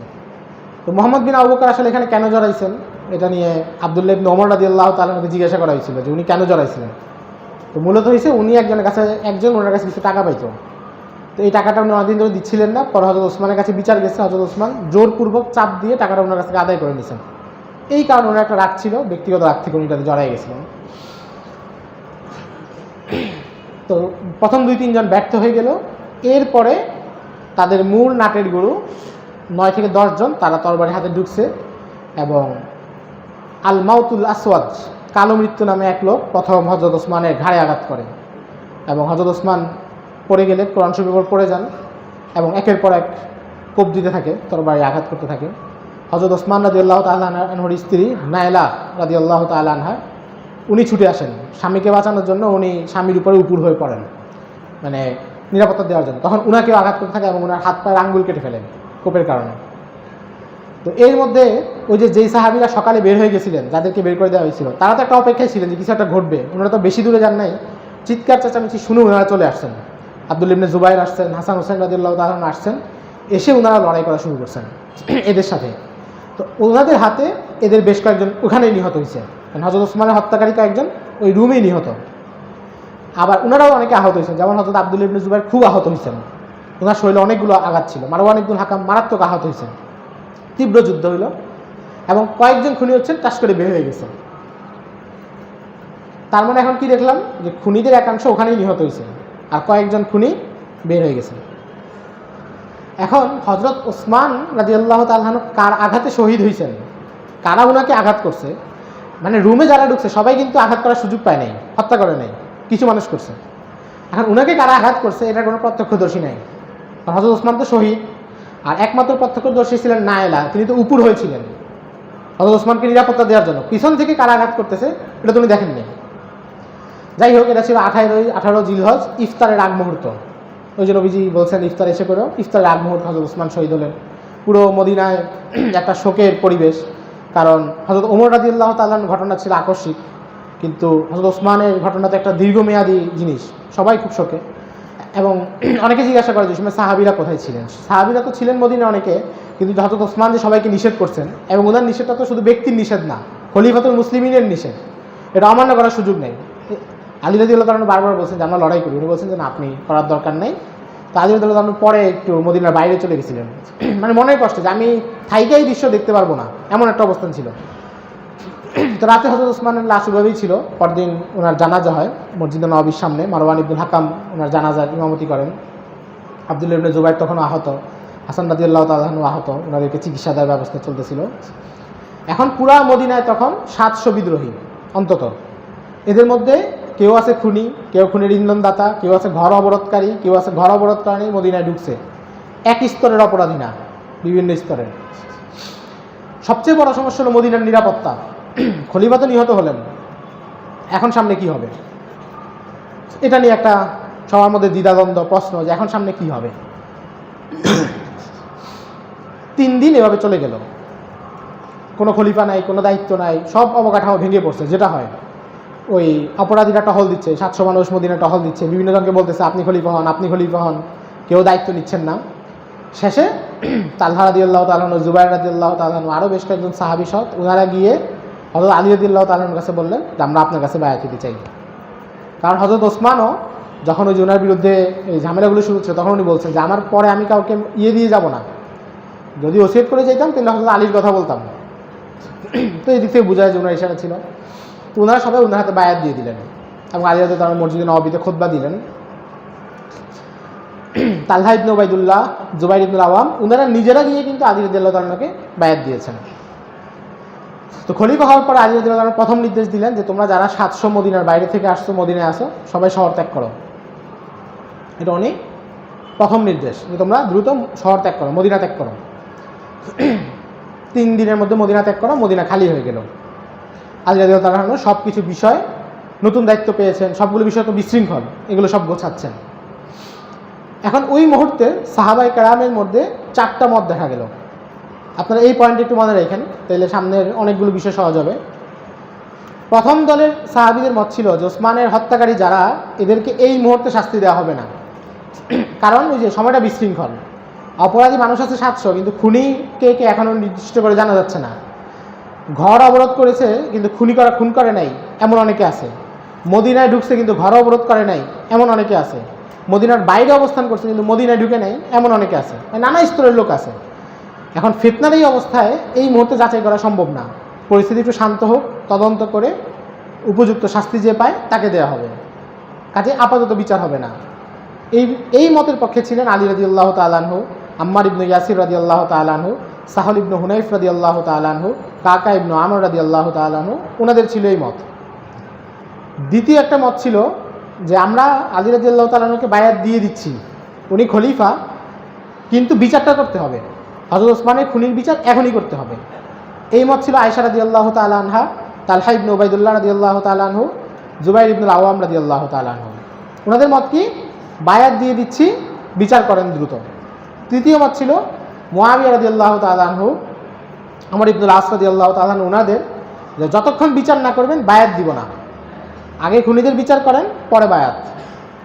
4 নম্বর মত ছিল কয়েকজন সাহাবীর যে আমরা এসব সাথে পাচ্ছে কিছুতেই নেই, আমাদের কোনো অবস্থানও নাই, এটা ছিল ওই যে মোহাম্মদ ইবনে মাসলামা, যাকে নবীজি বলছেন ফিতনার যুগ দেখলে তরবারি ভেঙে দিও। উনি সাদ ইবনে আবি ওয়াক্কাস, ওসামা ইবনে জায়েদ রাদিয়াল্লাহু তাআলা আনহু, ওনাদের মত ছিল যে আমরা এই ফিতনাতে নাই, ওনারা মদিনার বাইরেই চলে গেছেন, যে আমরা এটা কোনো কথাতেই নেই। তাহলে মত কয়টা দেখা গেল? 4টা। তো 4 নম্বর মতের যারা, তাদের সাথে আসলে কোনো লেনা দেনা নাই, কারণ যেহেতু ওনারা সব কিছু থেকে হাত গুটিয়ে চলে গেছেন। মূল যতগুলো ইখতিলাফ হয়েছে, মুশাজারাতে সাহাবার যে সূচনা হয়েছে সেটা মূলত প্রথম 3 গ্রুপের মধ্যে। বিচার কি এখন হবে না পরে? আলী রাদিয়াল্লাহু তাআলা বলতেছেন না, বিচার আরও পরে, আগে ক্ষমতা মজবুত করি।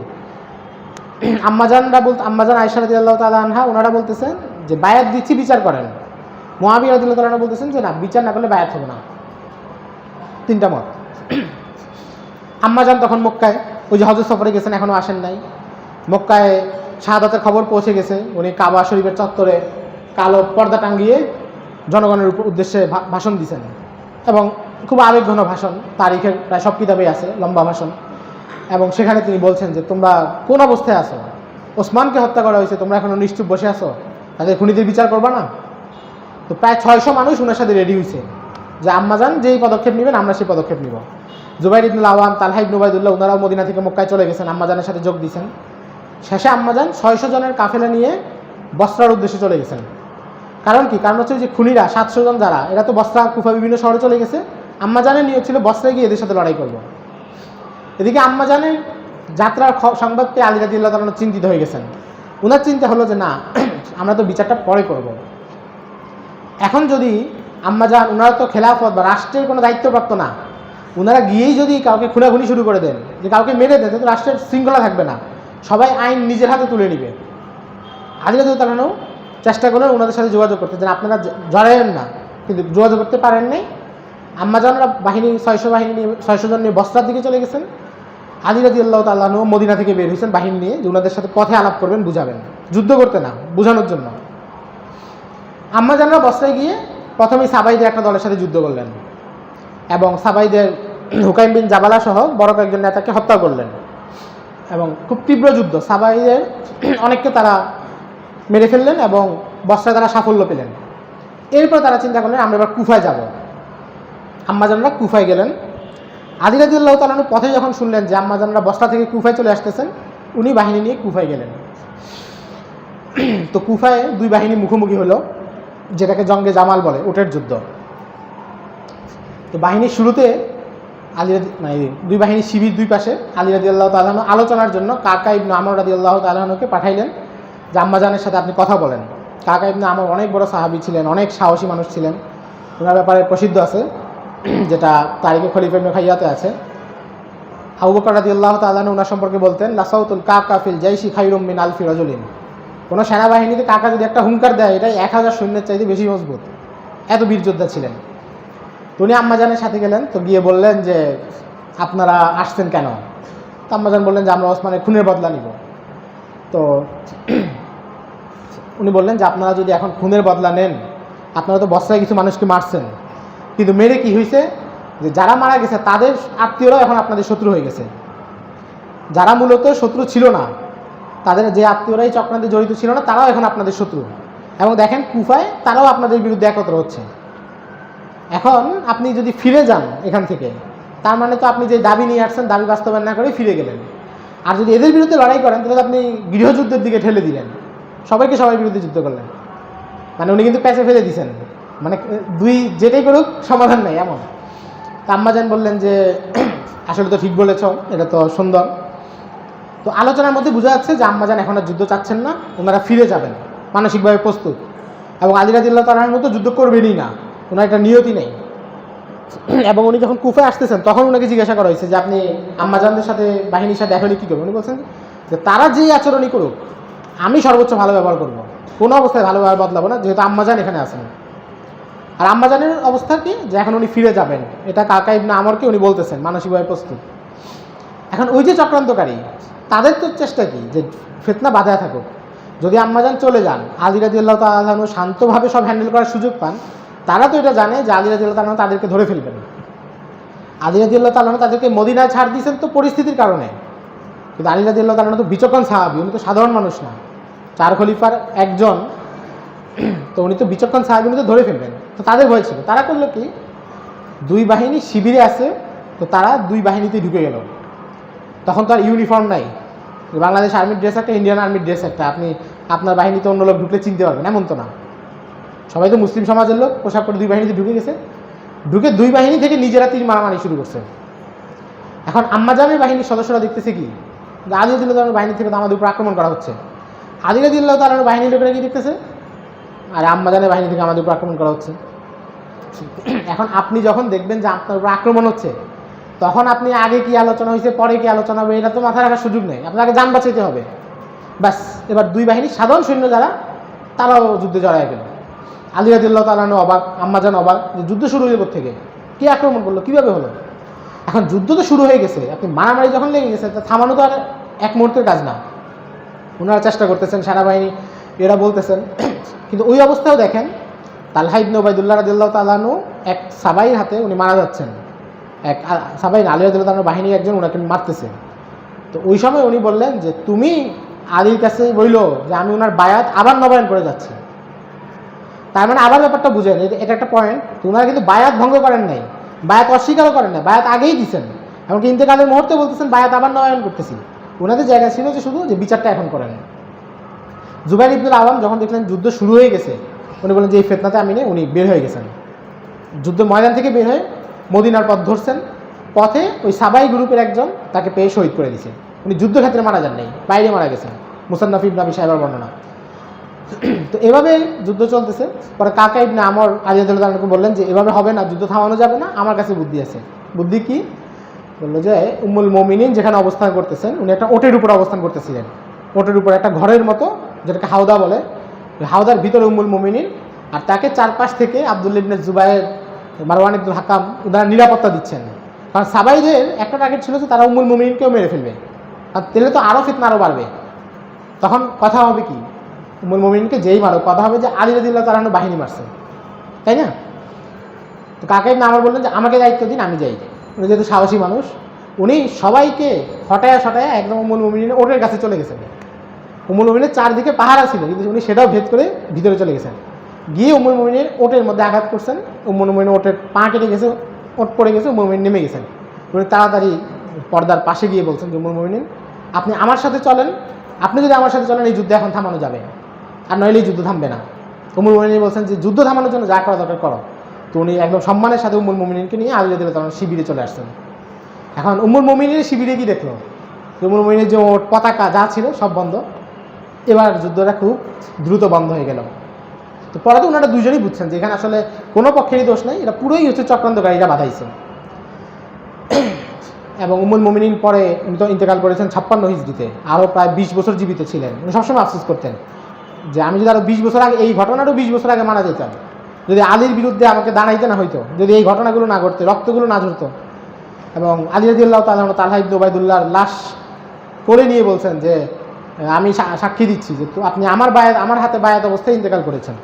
মানে মহব্বতের কোনো কমতি ছিল না, কোনো শত্রুতাও ছিল না, ওনারা চাও নাই, আপসে ইখতিলাফ ছিল, আলোচনা চলতেছিল, এর মধ্যে মুনাফিকরা, শত্রুরা এই ঝামেলাটা করছে। জঙ্গে জামালে যুদ্ধ শুরু করার ইচ্ছা কোনো গ্রুপেরই ছিল না। এবং আয়েশা রাদিয়াল্লাহু, এই যে শিয়ারা এই কথাটা খুব ছড়ায় যে আয়েশা রাদিয়াল্লাহু তাআলা মূলত আলী রাদিয়াল্লাহু তাআলাকে হত্যাকারী মনে করতেন। এমন কিছুই না, কারণ ওসমানের হত্যায় সাহাবীদের কেউই জড়িত ছিল না, এটা একটা মৌলিক কথা মনে রাখবেন। হযরত ওসমানের হত্যায় যারা জড়িত এরা সাহাবীদের কেউই না। তারিখুল মদিনা, ওই যে হাসান ইবনে সাব্বার নাম বললাম না, নির্ভরযোগ্য বর্ণনা, ওনার কিতাব তারিখুল মদিনাতে হাসান বসরি রাদিয়াল্লাহু রাহিমাহুল্লাহ থেকে একটা বর্ণনা আসছে। উনি বলেন মা আলিম তো আহাদান আশরাকা ফি দামি ওসমান, হযরত ওসমানের রক্তে অংশগ্রহণ করছে এমন কোনো সাহাবী নেই, সাহাবীদের কেউই জড়িত ছিল না। তো উম্মুল মুমিনিন মনে করবেন কেন, উনি চাইছেন যে বিচারটা এখন হোক। আর উনি যুদ্ধ করতে গেছেন সাবাইদের সাথে, কিন্তু পরেও আলী রাদিয়াল্লাহু তাআলার সাথে আলোচনা চলতে আসছে, সেখানে সাবাইরা যুদ্ধটা আবার লাগাই দিছে। পরে উম্মুল মুমিনিন কয়েকদিন অবস্থান করছিলেন, মনটা খুবই খারাপ ছিল, এবং উনি আলী রাদিয়াল্লাহু তাআলাকে বলছেন যে আপনার প্রতি আমার কোনো অভিযোগ নাই। আলী রাদিয়াল্লাহু তাআলা বলছেন আপনার প্রতিও আমার কোনো অভিযোগ নেই, আমরা তো এটা চাইই নেই। পরে আলী রাদিয়াল্লাহু তাআলা কুফার বরেণ্য মানুষ, সম্ভ্রান্ত পরিবারের বেশ কয়েকজন মহিলাকে উম্মুল মুমিনিনের সাথে দিয়ে ওনাকে মদিনায় পাঠানোর ব্যবস্থা করছেন, এবং হাসান রাদিয়াল্লাহু তাআলা নবী নির্দেশ দিয়েছেন যে উম্মুল মুমিনিনকে তুমি অমুক এলাকা পর্যন্ত আগায় দিয়ে আসো। এই কাফেলাকে প্রায় 27 মাইল, 27 মাইল কিন্তু কম না, অনেক দূর, প্রায় 27 মাইল এলাকা হাসান রাদিয়াল্লাহু তাআলা উম্মুল মুমিনিনদেরকে আগায় দিয়েছেন, এবং ওনাদের কাফেলা মদিনায় চলে গেছে। তো তো উম্মুল মুমিনিনদের যে ধারাটা ছিল, জুবাইর রাদিয়াল্লাহু তাআলা আনহু নিহত, তালহা রাদিয়াল্লাহু তাআলা আনহু নিহত, এবং উম্মুল মুমিনিন মদিনায় চলে গেছেন 56 হিজরিতে ইন্তেকালের আগ পর্যন্ত। উনি আর কখনো রাজনৈতিক প্রশাসনিক কোনো বিষয়ে কোনো মতামত দেন নাই, কোনো সিদ্ধান্তই দেন নাই, এবং এগুলোর প্রতি আমার একটা তীব্র বিতৃষ্ণা চলে আসছিল এই অভিজ্ঞতাগুলো থেকে, মুনাফিকদের এই চক্রান্তগুলো থেকে। এখানে দুই একটা কথা বলে দিই প্রাসঙ্গিকভাবে, যে অনেকে প্রশ্ন তোলে যে এটা হচ্ছে আধুনিক নারীবাদীরা, যে উম্মুল মুমিনিন নারী হয়েও একা একা যুদ্ধ করতে বস্তায় চলে গেছেন, আর মানে আমাদের মহিলারা কিছু করতে গেলে আপনারা করেন। আসলে উনি একাই কি যান নাই, ওনার সাথে ওনার মাহরাম ছিল, বোনের ছেলে জুবাইর ইবনুল আওয়াম, আসমা বিনতে আবু বকরের ছেলে, ওনার সাথে ওনার মাহরাম ছিল, এটা কোনো সমস্যা না। ইবনে তাইমিয়া রাহিমাহুল্লাহ মিনহাজুস সুন্নাতে বলছেন যে উম্মুল মুমিনিন তো নিজের কোনো স্বার্থে বের হন নাই, উম্মার একটা বড় স্বার্থে ওনার ইজতিহাদ ভুল ছিল। এবং এখানেও আহলুস সুন্নাহ ওয়াল জামাতের অবস্থান হচ্ছে আলী রাদিয়াল্লাহু তাআলা আনহুর ইজতিহাদ সঠিক, উম্মুল মুমিনিনের ইজতিহাদ ভুল, কারণ ওই সময় আসলে আলী রাদিয়াল্লাহু তাআলা সঠিক ছিল। উম্মুল মুমিনিন তো নিজের কোনো স্বার্থ উদ্ধারের জন্য যান নাই, ওনার ইজতিহাদ অনুসারে দ্বীনের একটা স্বার্থ রক্ষার জন্যই গেছেন। আরেকটা হলো যে হাওয়াবের কুকুরগুলো ডাকলো কেন, আসলে ওই বর্ণনাটা যেটা নবীজি একটা ভবিষ্যৎবাণী করছেন, এটা নেতিবাচক কিছু না। এখানে কি নেতিবাচক কিছু আছে? নেতিবাচক হলে তো বলতে পারতেন যে যাকে হাওয়াবের কুকুর ডাকবে সে ফিরে যাওয়া উচিত, তার উচিত ফিরে যাওয়া, এরকম কিছু বলতেন, কিছু বলেন নেই। একটা ভবিষ্যৎবাণী করছেন যে ওনারা যখন যাবে তখন সেখানে কুকুর ডাকবে। যেমন একটা কথা মনে করেন, একটা আলামত যে অমুক দিন এই ঘটনাটা ঘটবে, এটা বলা, এটা দ্বারা তো আপনি নেতিবাচক ইতিবাচক কিছু বোঝায় না, বুঝা যায়? অমুক দিন একটা ঘটনা ঘটবে, যদি বলে যে এই ঘটনাটা কত খারাপ, তাইলে এক কথা। উম্মুল মুমিনিন ঘটনাটা বলছেন যে কুকুর ডাকবে, এটা ভবিষ্যৎবাণী যে পরে একটা ঘটনা ঘটবে, এতটুকুই। উম্মুল মুমিনিন যে যাবেন, যাওয়ার ভবিষ্যৎবাণী, এর বেশি কিছু না। আসলে তো অনেকক্ষণ দেরি, আচ্ছা আর অল্প কতক্ষণ, বেশিক্ষণ লাগবে না, সিফিন দিয়ে শেষ হয়ে যাচ্ছে। তো জঙ্গে জামাল একটা পক্ষ শেষ, সাহাবীদের মধ্যে বললাম না 4টা ধারা ছিল, এক ধারা তো সব কিছু থেকে দূরে, উম্মুল মুমিনিনের ধারাও শেষ, এখন শুধু 2টা ধারা, মুআবিয়া রাদিয়াল্লাহু তাআলা আনহু, আলী রাদিয়াল্লাহু তাআলা আনহু। মুআবিয়া রাদিয়াল্লাহু তাআলা আনহুর এক কথা, আপনি যতক্ষণ বিচার না করবেন বায়াত দিব না। আলী রাদিয়াল্লাহু তাআলা আনহুর এক কথা, আগে বায়াত দেন, সব জায়গায় আমার কর্তৃত্ব প্রতিষ্ঠা হোক, তারপরে হবে। এবং আলী রাদিয়াল্লাহু তাআলা অনেককে পাঠাইছেন মুআবিয়া রাদিয়াল্লাহু তাআলার সাথে আলোচনার জন্য, আবু মুসলিম খাওলানিকে পাঠাইছেন, বিখ্যাত তাবেঈ, তারপরে এরকম আরও অনেককে পাঠাইছেন। কিন্তু মুআবিয়া রাদিয়াল্লাহু তাআলা এক বাক্যে অটল, যে না, বিচার করতে হবে এখনই। ওনারা একই বংশের ছিলেন, ওই একটা আত্মীয়তার টান ছিল, এবং ওনার এই জায়গায় ওনার ইস্তাহারটা ভুল ছিল, এবং অবশ্যই বিচক্ষণতা এবং দূরদর্শিতায় আলী রাদিয়াল্লাহু তাআলা আনহুর চাইতে মুআবিয়া রাদিয়াল্লাহু তাআলা একটু পিছিয়ে ছিলেন। তো এখানে সমাধান হচ্ছে না দেখে শেষে আলী রাদিয়াল্লাহু তাআলা আনহু সেনাবাহিনী প্রস্তুত করলেন যে মুআবিয়ার সাথে লড়াই করতে হবে। ওনার অবস্থানটা কী ছিল, যে আমি খলিফা, কিন্তু সিরিয়ায় আমার কোনো কর্তৃত্ব প্রতিষ্ঠা হচ্ছে না, সেখানকার মানুষ আমার আনুগত্য করতেছে না, তাদের সাথে লড়াই করতে হবে। তো ওনারা যাচ্ছেন শুনে মুআবিয়া রাদিয়াল্লাহু তাআলা আনহু দামেস্ক থেকে সেনাবাহিনী নিয়ে বের হলেন, এবং দামেস্কের মানুষ সবাই মানে হযরত মুআবিয়ার পক্ষে। কারণ কি, যে সেখানে হচ্ছে হযরত ওসমানের যে মারা গেছেন, রক্তমাখা জামা দামেস্কের মসজিদে নিয়ে দেখানো হয়েছে, এবং বলা হয়েছে দেখো মদিনা ওসমানকে এভাবে নির্মমভাবে হত্যা করা হয়েছে। সবার খুব আবেগ জাগ্রত, সবাই চাচ্ছে বিচারটা এখনই হোক। তো ওসমান রাদিয়াল্লাহু তাআলা আনহু বিচারের জন্য সবাই হযরত মুআবিয়ার পক্ষে ছিলেন দামেস্কে। তো দুই বাহিনী আসলো, এবং দামেস্ক থেকে বাইরে ফুরাতের কাছে একটা এলাকা সিফিন, এই বাহিনী, এখানে দুই বাহিনী মুখোমুখি হলো, এবং এখানেও সেম বাহিনী। আচ্ছা, জঙ্গে জামাল ঘটছে হযরত ওসমানের শাহাদাত 35 হিজরিতে, জঙ্গে জামাল 36 হিজরিতে, আর এখন যেটা বলতেছি এটা হলো 37 হিজরিতে। মানে হযরত ওসমান শাহাদাতের পরে 2 বছর কিন্তু চলে গেছে। কারণ এগুলো তো আসলে আমরা তো বলতেছি 2 মিনিটে, এটা তো আর একদিনের ঘটনা না, সফর করতে হয়েছে, অনেক কিছু ঘটনা আছে। তো সিফিনের সামনে আসার পরে সাথে সাথে যুদ্ধ হয় নাই, প্রায় 2 মাস কোনো বাহিনী যুদ্ধ করে নাই, আলোক আলোচনা চলতেছে কীভাবে সমাধান হয়, কীভাবে কি। মাঝে মাঝে যুদ্ধ লেগে যেত, তখন দুই বাহিনীতে কিছু কারি সাহেব ছিল, আন্তর্জাতিক হাফেজ ছিল কিছু দুই বাহিনীতে। তো যখন দুই বাহিনীর যুদ্ধ লাগতো, এরা মাঝখানে এসে দাঁড়ায় যেত যে লড়াই করা যাবে না, লড়াই করার দরকার নেই। তো পরে আবার এই যে আন্তর্জাতিক হাফেজ যারা ছিল, এরা খারেজি হয়ে গেছিল। মাঝখানে যারা ছিল, যারা দুই বাহিনীকে মারামারিতে থামাইতো, এরা শেষে আলী মুআবিয়া দুইজনকে কাফের বলে দিছে, কাফের বলে দুইজনকে মারার জন্য রেডি হয়ে গেছে। এরা ছিল খারেজি, ইয়ং ছিল, এরা বয়স কম ছিল, তিলাওয়াত বেশি করতো, ইবাদত বেশি করতো। খারেজিদের যে আলামতগুলো নবীজি বলছেন, তাদের ইবাদত দেখলে তোমরা ঈর্ষা করবে, এদের অবস্থা সেটা ছিল। তো আলোচনা চলতেছে, এবং এখানেও একটা জিনিস বোঝা যাচ্ছে যে মানে যুদ্ধ হবে না, বাকি হয়তো সমাধানও হবে না, মানে এটা বোঝা যাচ্ছে যে মুআবিয়া রাদিয়াল্লাহু তাআলা আলী রাদিয়াল্লাহু তাআলার কথা মানবেন না, আলী রাদিয়াল্লাহু তাআলা মুআবিয়ারটা মানবেন না, বাকি মারামারিও মনে হবে না। এখানেও ঠিক ওই কাহিনীটা ঘটলো, মানে সাবাইদের মূল ভয়টা যেখানে ছিল যে মুসলিম সমাজে যদি স্থিতিশীল পরিস্থিতি আসে তাহলে তো বিচার হয়ে যাবে, অস্থির করে রাখতে হবে। এখানেও তারা দুই বাহিনীতে ঢুকে গোলাগুলি শুরু করে দিল, যুদ্ধ শুরু হইল। কিন্তু এখানের যুদ্ধটা একটু ভিন্ন রকম হয়েছে, কারণ উম্মুল মোমিনিনদের যেটা, সেখানে তো যুদ্ধের কোনো চিন্তাই ছিল না, এবং ওখানে বায়াত তারা দিয়ে দিয়েছেন, আনুগত্যে আছেন, একটা ব্যাপার আছে। কিন্তু হযরত মুআবিয়ার বাহিনীর তো আনুগত্য নেই, বায়াত তারা দেননি, তারা কিছুটা স্বাধীন, এবং তাদের ক্ষোভটা অনেক বেশি যে বিচার 2 বছর হয়ে গেল, বিচার হচ্ছে না। এখানে যুদ্ধটা 3 দিন চললো এবং প্রচণ্ড যুদ্ধ হয়েছে। বিশেষ করে 3 নম্বর দিন রাতের যে যুদ্ধ, এটাকে লাইলাতুল হারির বলে, আগুনের রাত, এত ভয়ঙ্কর যুদ্ধ হয়েছে। মানুষই মারা গেছে 70,000, 2 বাহিনী মিলিয়ে মানুষ মারা গেছে 70,000 মানুষ, মানে সংখ্যাটা কিন্তু অনেক বিশাল। 3 দিনে হযরত মুআবিয়ার বাহিনীর পক্ষে 45,000, আলী রাদিয়াল্লাহু তাআলার বাহিনীর পক্ষে 25,000 মানুষ। আর জঙ্গে জামাল যেটা হয়েছে সেখানে মারা গেছে 3,000, আয়েশা রাদিয়াল্লাহু তাআলার পক্ষ থেকে শিবিরে 2,500, আলী রাদিয়াল্লাহু তাআলার শিবির থেকে 500, আর এখানে মারা গেছে 70,000। তীব্র যুদ্ধ হলো, এবং আম্মার ইবনে ইয়াসির রাদিয়াল্লাহু তাআলা আনহু এই বাহিনীতে শহীদ হলেন, এবং মুআবিয়া রাদিয়াল্লাহু তাআলা আনহুর বাহিনীর হাতে শহীদ হলেন। 3 দিন পরে সবাই পেরেশান, সবার মনেই অস্থিরতা যে যুদ্ধটা কীভাবে শেষ করতে হবে। আমর ইবনুল আস রাদিয়াল্লাহু তাআলা আনহু বারবার পেরেশান যে কীভাবে শেষ করবেন। যাই হোক, শেষে উনি আলী রাদিয়াল্লাহু তাআলা আনহুর সাথে আলোচনা করে 3 দিন পরে যুদ্ধটা থামানো হলো। এখন থামানো নিয়ে অনেক বর্ণনা আছে, বাজারি বইপত্রে অনেক বর্ণনা পাবেন, শিয়াদের বইতে অনেক বর্ণনা পাবেন। তাদের সবচেয়ে বিখ্যাত বর্ণনা যে আমর ইবনুল আস রাদিয়াল্লাহু তাআলা আনহু কোরআন শরীফের পৃষ্ঠা ছিঁড়ে তীরের মাথায় লাগায়া এমনি ধরছেন। তো এটা দেখার পরে আলী রাদিয়াল্লাহু তাআলা বাহিনী ভয় পাইছে, যেটা তো কোরআন শরীফ সামনে নিয়ে রাখছে, এখন এদের সাথে কেমনে লড়াই করবো, এই জন্য ওরা থেমে গেছে। এটা হলো খুব প্রচলিত বর্ণনা, এবং এটা দিয়ে আমর ইবনুল আসের ব্যাপারে উল্টাপাল্টা কথা বলে মানুষ।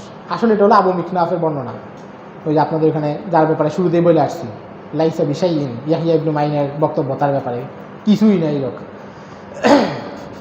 তো এই হলো অবস্থা।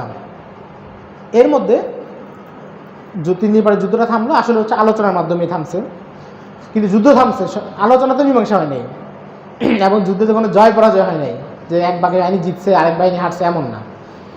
তখন আলী রাদিয়াল্লাহু তাআলা আনহু এবং ওনার সাথে যারা ছিলেন, কাকা ইবনে আমর ওনারা এবং মুআবিয়া রাদিয়াল্লাহু তাআলা বাহিনীর লোকেরা, ওনারা আলোচনা করলেন যে ঠিক আছে, একটা মানে অপ্রত্যাশিত যুদ্ধ হয়ে গেল, এত রক্ত ঝরলো, আপাতত এই আলোচনাটা থাক, আমরা 6 মাস পরে একটা তাহকিম করব, সালিশ করব। সালিশের 2 পক্ষ থেকে 2 জন প্রতিনিধি থাকবে, আলী রাদিয়াল্লাহু তাআলার পক্ষ থেকে আবু মুসা আশআরী, মুআবিয়া রাদিয়াল্লাহু তাআলার পক্ষ থেকে আমর ইবনুল আস রাদিয়াল্লাহু তাআলা আনহু। এই 2 জন বসে তারা ফয়সালা দিবেন যে খেলাফতের ইয়েটা কী হবে, কোন দিকে যাবে। আপাতত সবাই যার যার জায়গায় ফিরে যাবে। আলী রাদিয়াল্লাহু তাআলা কুফায় ফিরে গেলেন, মুআবিয়া রাদিয়াল্লাহু তাআলা দামেস্কে ফিরে গেলেন। 6 মাস পরে ওই মজলিসটা হইল, সালিশ। কিন্তু সালিশে আসলে অনেক আলোচনা শেষে কোনো ফলাফল হলো না, কারণ দাবি তো 2 জনের 2 রকম, এবং কেউ ছাড় দিচ্ছেন না। মুআবিয়া রাদিয়াল্লাহু তাআলা বলতেছেন বিচার করেন, বায়াত দিব, উনি বলতেছেন বায়াত দেন, বিচার করবেন। কোনো সমাধান হয়নি। এটা নিয়েও অনেক জাল বর্ণনা আছে, বানোয়াট। এর মধ্যে একটা বর্ণনা হচ্ছে যে আমর ইবনুল আস রাদিয়াল্লাহু তাআলা আনহু আবু মুসা আশআরীকে বলছেন যে আপনি আপনার পক্ষ থেকে আসেন, আমরা এত ঝামেলা বাদ দিয়ে আলী মুআবিয়া 2 জনকেই বাদ দিয়ে দেই, আব্দুল্লাহ ইবনে ওমরকে খলিফা বানাই। আমি প্রথমে দাঁড়ায় বলবো যে মুআবিয়াকে আমি বাদ দিলাম আমার পক্ষ থেকে, যেহেতু আমরা সালিশ, আমাদের ফয়সালা ওনারা মাইনা নেবেন, আর আপনি আলীকে তার দায়িত্ব থেকে বাদ দিবেন। তা আবু মুসা আশআরী বলছেন ঠিক আছে। আবু মুসা আশআরী দাঁড়ায় বললেন যে আমি আলী রাদিয়াল্লাহু তাআলা আনহুকে খলিফা পদ থেকে অব্যাহতি ঘোষণা করলাম। আমর ইবনুল আস দাঁড়ায় বললেন যে যেহেতু আপনি বাদই দিয়ে দিয়েছেন, তাহলে তো আর মুআবিয়াই থাকে, তাহলে উনি খলিফা, এখন তার বিরোধ নেই। আসলে বর্ণনাটা জাল, এটা আবু মিকনাফ থেকে আসছে। ইবনু শিহাব জোহরি থেকে একটা বর্ণনা আসছে, সেটা হচ্ছে মুরসাল।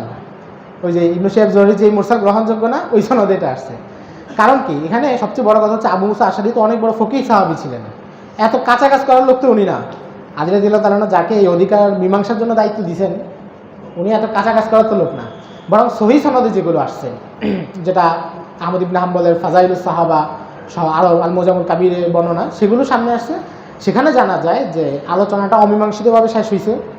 শেষে আমর ইবনুল আস শুধু এতটুকু বলছেন যে আচ্ছা, তাহলে তো আপনারাই খেলাফতে থাকতেছেন, বাকি আমাদের ব্যাপারে আপনাদের চিন্তা কী। আবু মুসা আশআরী বলছেন যে আলী রাদিয়াল্লাহু তাআলা যদি আপনাদেরকে নিয়ে কাজ করতে চান, মূল্যায়ন করতে চান, তাহলে আপনাদের যোগ্য, মানে আপনারা যোগ্য মানুষ, আপনাদেরকে মূল্যায়ন করা যায়।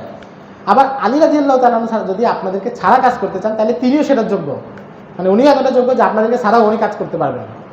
দেখেন কত বিচক্ষণ জবাব। তো এটাই শেষ হয়েছে, যে এটা নিয়ে কোনো আর ইয়ে হয়নি। তো জঙ্গে সিফফিনের পরে কি হলো তাহলে? 37 হিজরি পরে তো 40 হিজরি পর্যন্ত আলী রাদিয়াল্লাহু তাআলা জীবিত ছিলেন। পরে হলো যে মুআবিয়া রাদিয়াল্লাহু তাআলা আনহু দামেস্ক এবং মিশরের একটা বড় এলাকা শাসন করতেন স্বাধীন হিসেবে। আলী রাদিয়াল্লাহু তাআলা আনহু উনার যে রাজত্ব মুসলিম বিশ্বের অন্যান্য এলাকা ওগুলো শাসন করতেন, এবং দুই বাহিনীর মাঝখানে সীমান্ত ছিল। এই সীমান্তে মাঝে মধ্যে ছোটোখাটো কিছু যুদ্ধ হয়েছে, কিন্তু দুই গ্রুপের মধ্যে বড় কোনো যুদ্ধ আর হয় নাই। সিফিনের পরে আর কোনো বড় যুদ্ধ হয় নাই, এবং কেউ কাউকে আর ঘাটান নাই। সিফিনের পরে আলী রাদিয়াল্লাহু তাআলা আনহু মুআবিয়া রাদিয়াল্লাহু তাআলা আনহুকে আর কোনো করেন নাই যে আপনি বায়াত দেন। মুআবিয়া রাদিয়াল্লাহু তাআলা আনহু আর কোনো কিছু করেন নাই। এভাবে 40 হিজরিতে আলী রাদিয়াল্লাহু তাআলা আনহু ইন্তেকাল হয়। এখানে একটা মৌলিক কথা আপনারা খেয়াল করেন, যেটা মানুষ বারবার বলে। কয়েকদিন আগেও বাংলাদেশের একজন বিখ্যাত আলোচক উনি আশুরার বয়ান করতে গিয়ে এটা বলছেন যে মুআবিয়া রাদিয়াল্লাহু তাআলা আনহু আলী রাদিয়াল্লাহু তাআলা খেলাফত নামায় না খেলাফত ঘোষণা করছেন। আসলে এটা ভুল। আলী রাদিয়াল্লাহু তাআলা আনহু যতদিন খলিফা ছিলেন মুআবিয়া রাদিয়াল্লাহু তাআলা আনহু খেলাফত ঘোষণা করেনই নেই। বায়াত না দেয়া আর খেলাফত ঘোষণা কি এক? এবং উনি খেলাফত ঘোষণা করবেন কেন? কারণ সহিহ মুসলিমের হাদিস, যে হাদিসের রাবি হযরত মুআবিয়া রাদিয়াল্লাহু তাআলা নিজেই, ইযা বুইয়া লি খলিফাতাইনি ফাকতুলুল আখিরা মিনহুমা, দুইজন খলিফার যদি একসাথে বায়াত দেওয়া হয় দ্বিতীয় জনকে হত্যা করা। হযরত মুআবিয়া নিজেই হাদিসের রাবি, তো উনি তো জানেন যে মুসলিম বিশ্ব ঐক্য রাখার জন্য একসাথে দুইজন খেলাফতের দাবি করার সুযোগ নেই। উনি কখনো খেলাফতের দাবি করেন নাই, কিন্তু মানুষ বলে কি যে উনি খেলাফতের দাবি করছেন। খেলাফত দাবি করছেন 40 হিজরির পরে। এর আগ পর্যন্ত আলী রাদিয়াল্লাহু তাআলা আনহুকে উনি খলিফা মানেন নাই, সেটা ভিন্ন কথা, কিন্তু নিজে খেলাফতের দাবি করেন নাই, এবং ওনাদের দুইজনের সীমান্তে আলাদা ছিল। সংক্ষেপে এটা হলো মুশাজারাতে সাহাবা, এখানেই শেষ। হযরত ওসমানের হত্যাকাণ্ডের আগে কিছু চক্রান্ত ছিল, সেখান থেকে শুরু হয়েছে। হযরত ওসমান শহীদ হলেন, জঙ্গে জামাল হলো, জঙ্গে সিফফিন হলো, এরপরে শেষ। একটা বড় প্রশ্ন যে আব্দুল্লাহ ইবনে সাবা কোথায়? সে তো আমাদের আলোচনার মাঝখানে হারায়া গেল। আসলে সে ইতিহাস থেকে হারায়া গেছে। হযরত ওসমানের শাহাদাতের সময় সে মদিনায় ছিল, এতটুকু পর্যন্ত তথ্য পাওয়া যায়। এবং অনেক মুআররিখদের অভিজ্ঞতা বা ওনাদের সন্দেহ যে আল মাউতুল আসওয়াদ নামে যে লোক আঘাত করেছে এটাই আব্দুল্লাহ ইবনে সাবা ছিল। কারণ আব্দুল্লাহ ইবনে সাবার দৈহিক যে বিবরণ অন্য জায়গায় পাওয়া যায় যে সে অনেক কালো ছিল, তো যেখানে আল মাউতুল আসওয়াদ বলতেছে দীর্ঘদেহী ছিল, এবং স্বাভাবিক এত বড় চক্রান্ত সে নিজে গোটায় আনছে, এখন চূড়ান্ত সময়ে সে উপস্থিত থাকবে না এটা তো হওয়ার কথা না, সে মনে ছিল। কিন্তু এরপরে সে কোথায় গেছে এটা আর জানা যায় না। মানে যে মুনাফিক তো ভেষ ধরতে তো হয়তো কোনো এলাকায় যে দরবেশ টরবেশ হয়ে গেছে বা কিছু একটা হয়ে গেছে। একটা বর্ণনা পাওয়া যায়, একটা বর্ণনা পাওয়া যায়, দুর্বল বর্ণনা। বাকি মানে আমরা যে বললাম না যে কিছু জায়গায় জোড়াতালি দেওয়ার জন্য, কাপড়ের রং জানার জন্য দুর্বল বর্ণনা নেওয়া যায়, ওই হিসাবে নিচ্ছি। একটা বর্ণনা পাওয়া যায় যে সে হচ্ছে ইয়ামানে গিয়ে দরবেশ সেজে এক খানকা টানকা খুলে বসছে, এবং ওইভাবে আরও অনেক দিন মুআবিয়া রাদিয়াল্লাহু তাআলা আনহুর ইন্তেকালের পরেও সে বেঁচে ছিল। এটা হচ্ছে একটা বর্ণনায় জানা যায়, বাকি আর কিছুই জানা যায় না সে কোথায় হারিয়ে গেছে। চিন্তা করেন কত বড় চক্রান্তকারী, কত কিছু গোছায় সে এই কাজ করলো। যাক, আপনাদের সবার প্রতি অনেক শুকরিয়া যে আপনারা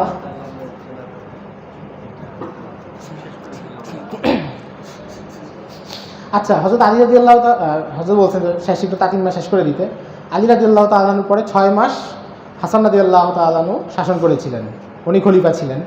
এবং উনি 6 মাস থাকার পরে এটাকে অনেকে খেলাফতের রাশিদার ভিতরে ধরেছেন, অনেকে ধরেছেন, আবার অনেকে বাইরে বলেছেন। তো উনি 6 মাস শাসন করার পরে উনি দেখলেন যে হযরত মুআবিয়ার মতো একজন প্রভাবশালী ব্যক্তি উনি তো বর্ষতে আসতেছেন না, এবং ওনার সাথে দ্বন্দ্ব। আর হাসান রাদিয়াল্লাহু তাআলা মূলত রাজনৈতিক মেজাজের মানুষ ছিলেন না, মানে যে এত দায়িত্ব সামলাইতে হবে, এত কিছু ম্যানেজ করতে হবে, এটা ওনার ছিল না। পরে উনি একটা চুক্তিতে চলে আসেন, হযরত মুআবিয়া রাদিয়াল্লাহু তাআলার সাথে একটা চুক্তির মাধ্যমে ক্ষমতা হস্তান্তর করেন। 40 হিজরির ঘটনা, এবং চুক্তি অনুসারে উনি মদিনায় চলে গেছেন। ওনাকে বার্ষিক একটা হাদিয়া দেওয়া হইতো বড় অঙ্কের, বাস এগুলো করে মুআবিয়া রাদিয়াল্লাহু তাআলার হাতে ক্ষমতা চলে আসলো, এবং মুআবিয়া রাদিয়াল্লাহু তাআলা খেলাফত দাবি করলেন, মুসলিম বিশ্বের সব জায়গা থেকে বায়াত নিলেন, ওনার খেলাফত প্রতিষ্ঠা হয়ে গেল। যাক, যেটা বলছিলাম, আপনাদের সবার শুকরিয়া। বিরক্ত হইলেও চেহারায় প্রকাশ করেন নাই, বিরক্তি নিয়েই বসেছিলেন এবং কথা মনোযোগ দিয়ে শুনছেন, আপনাদের অনেক শুকরিয়া।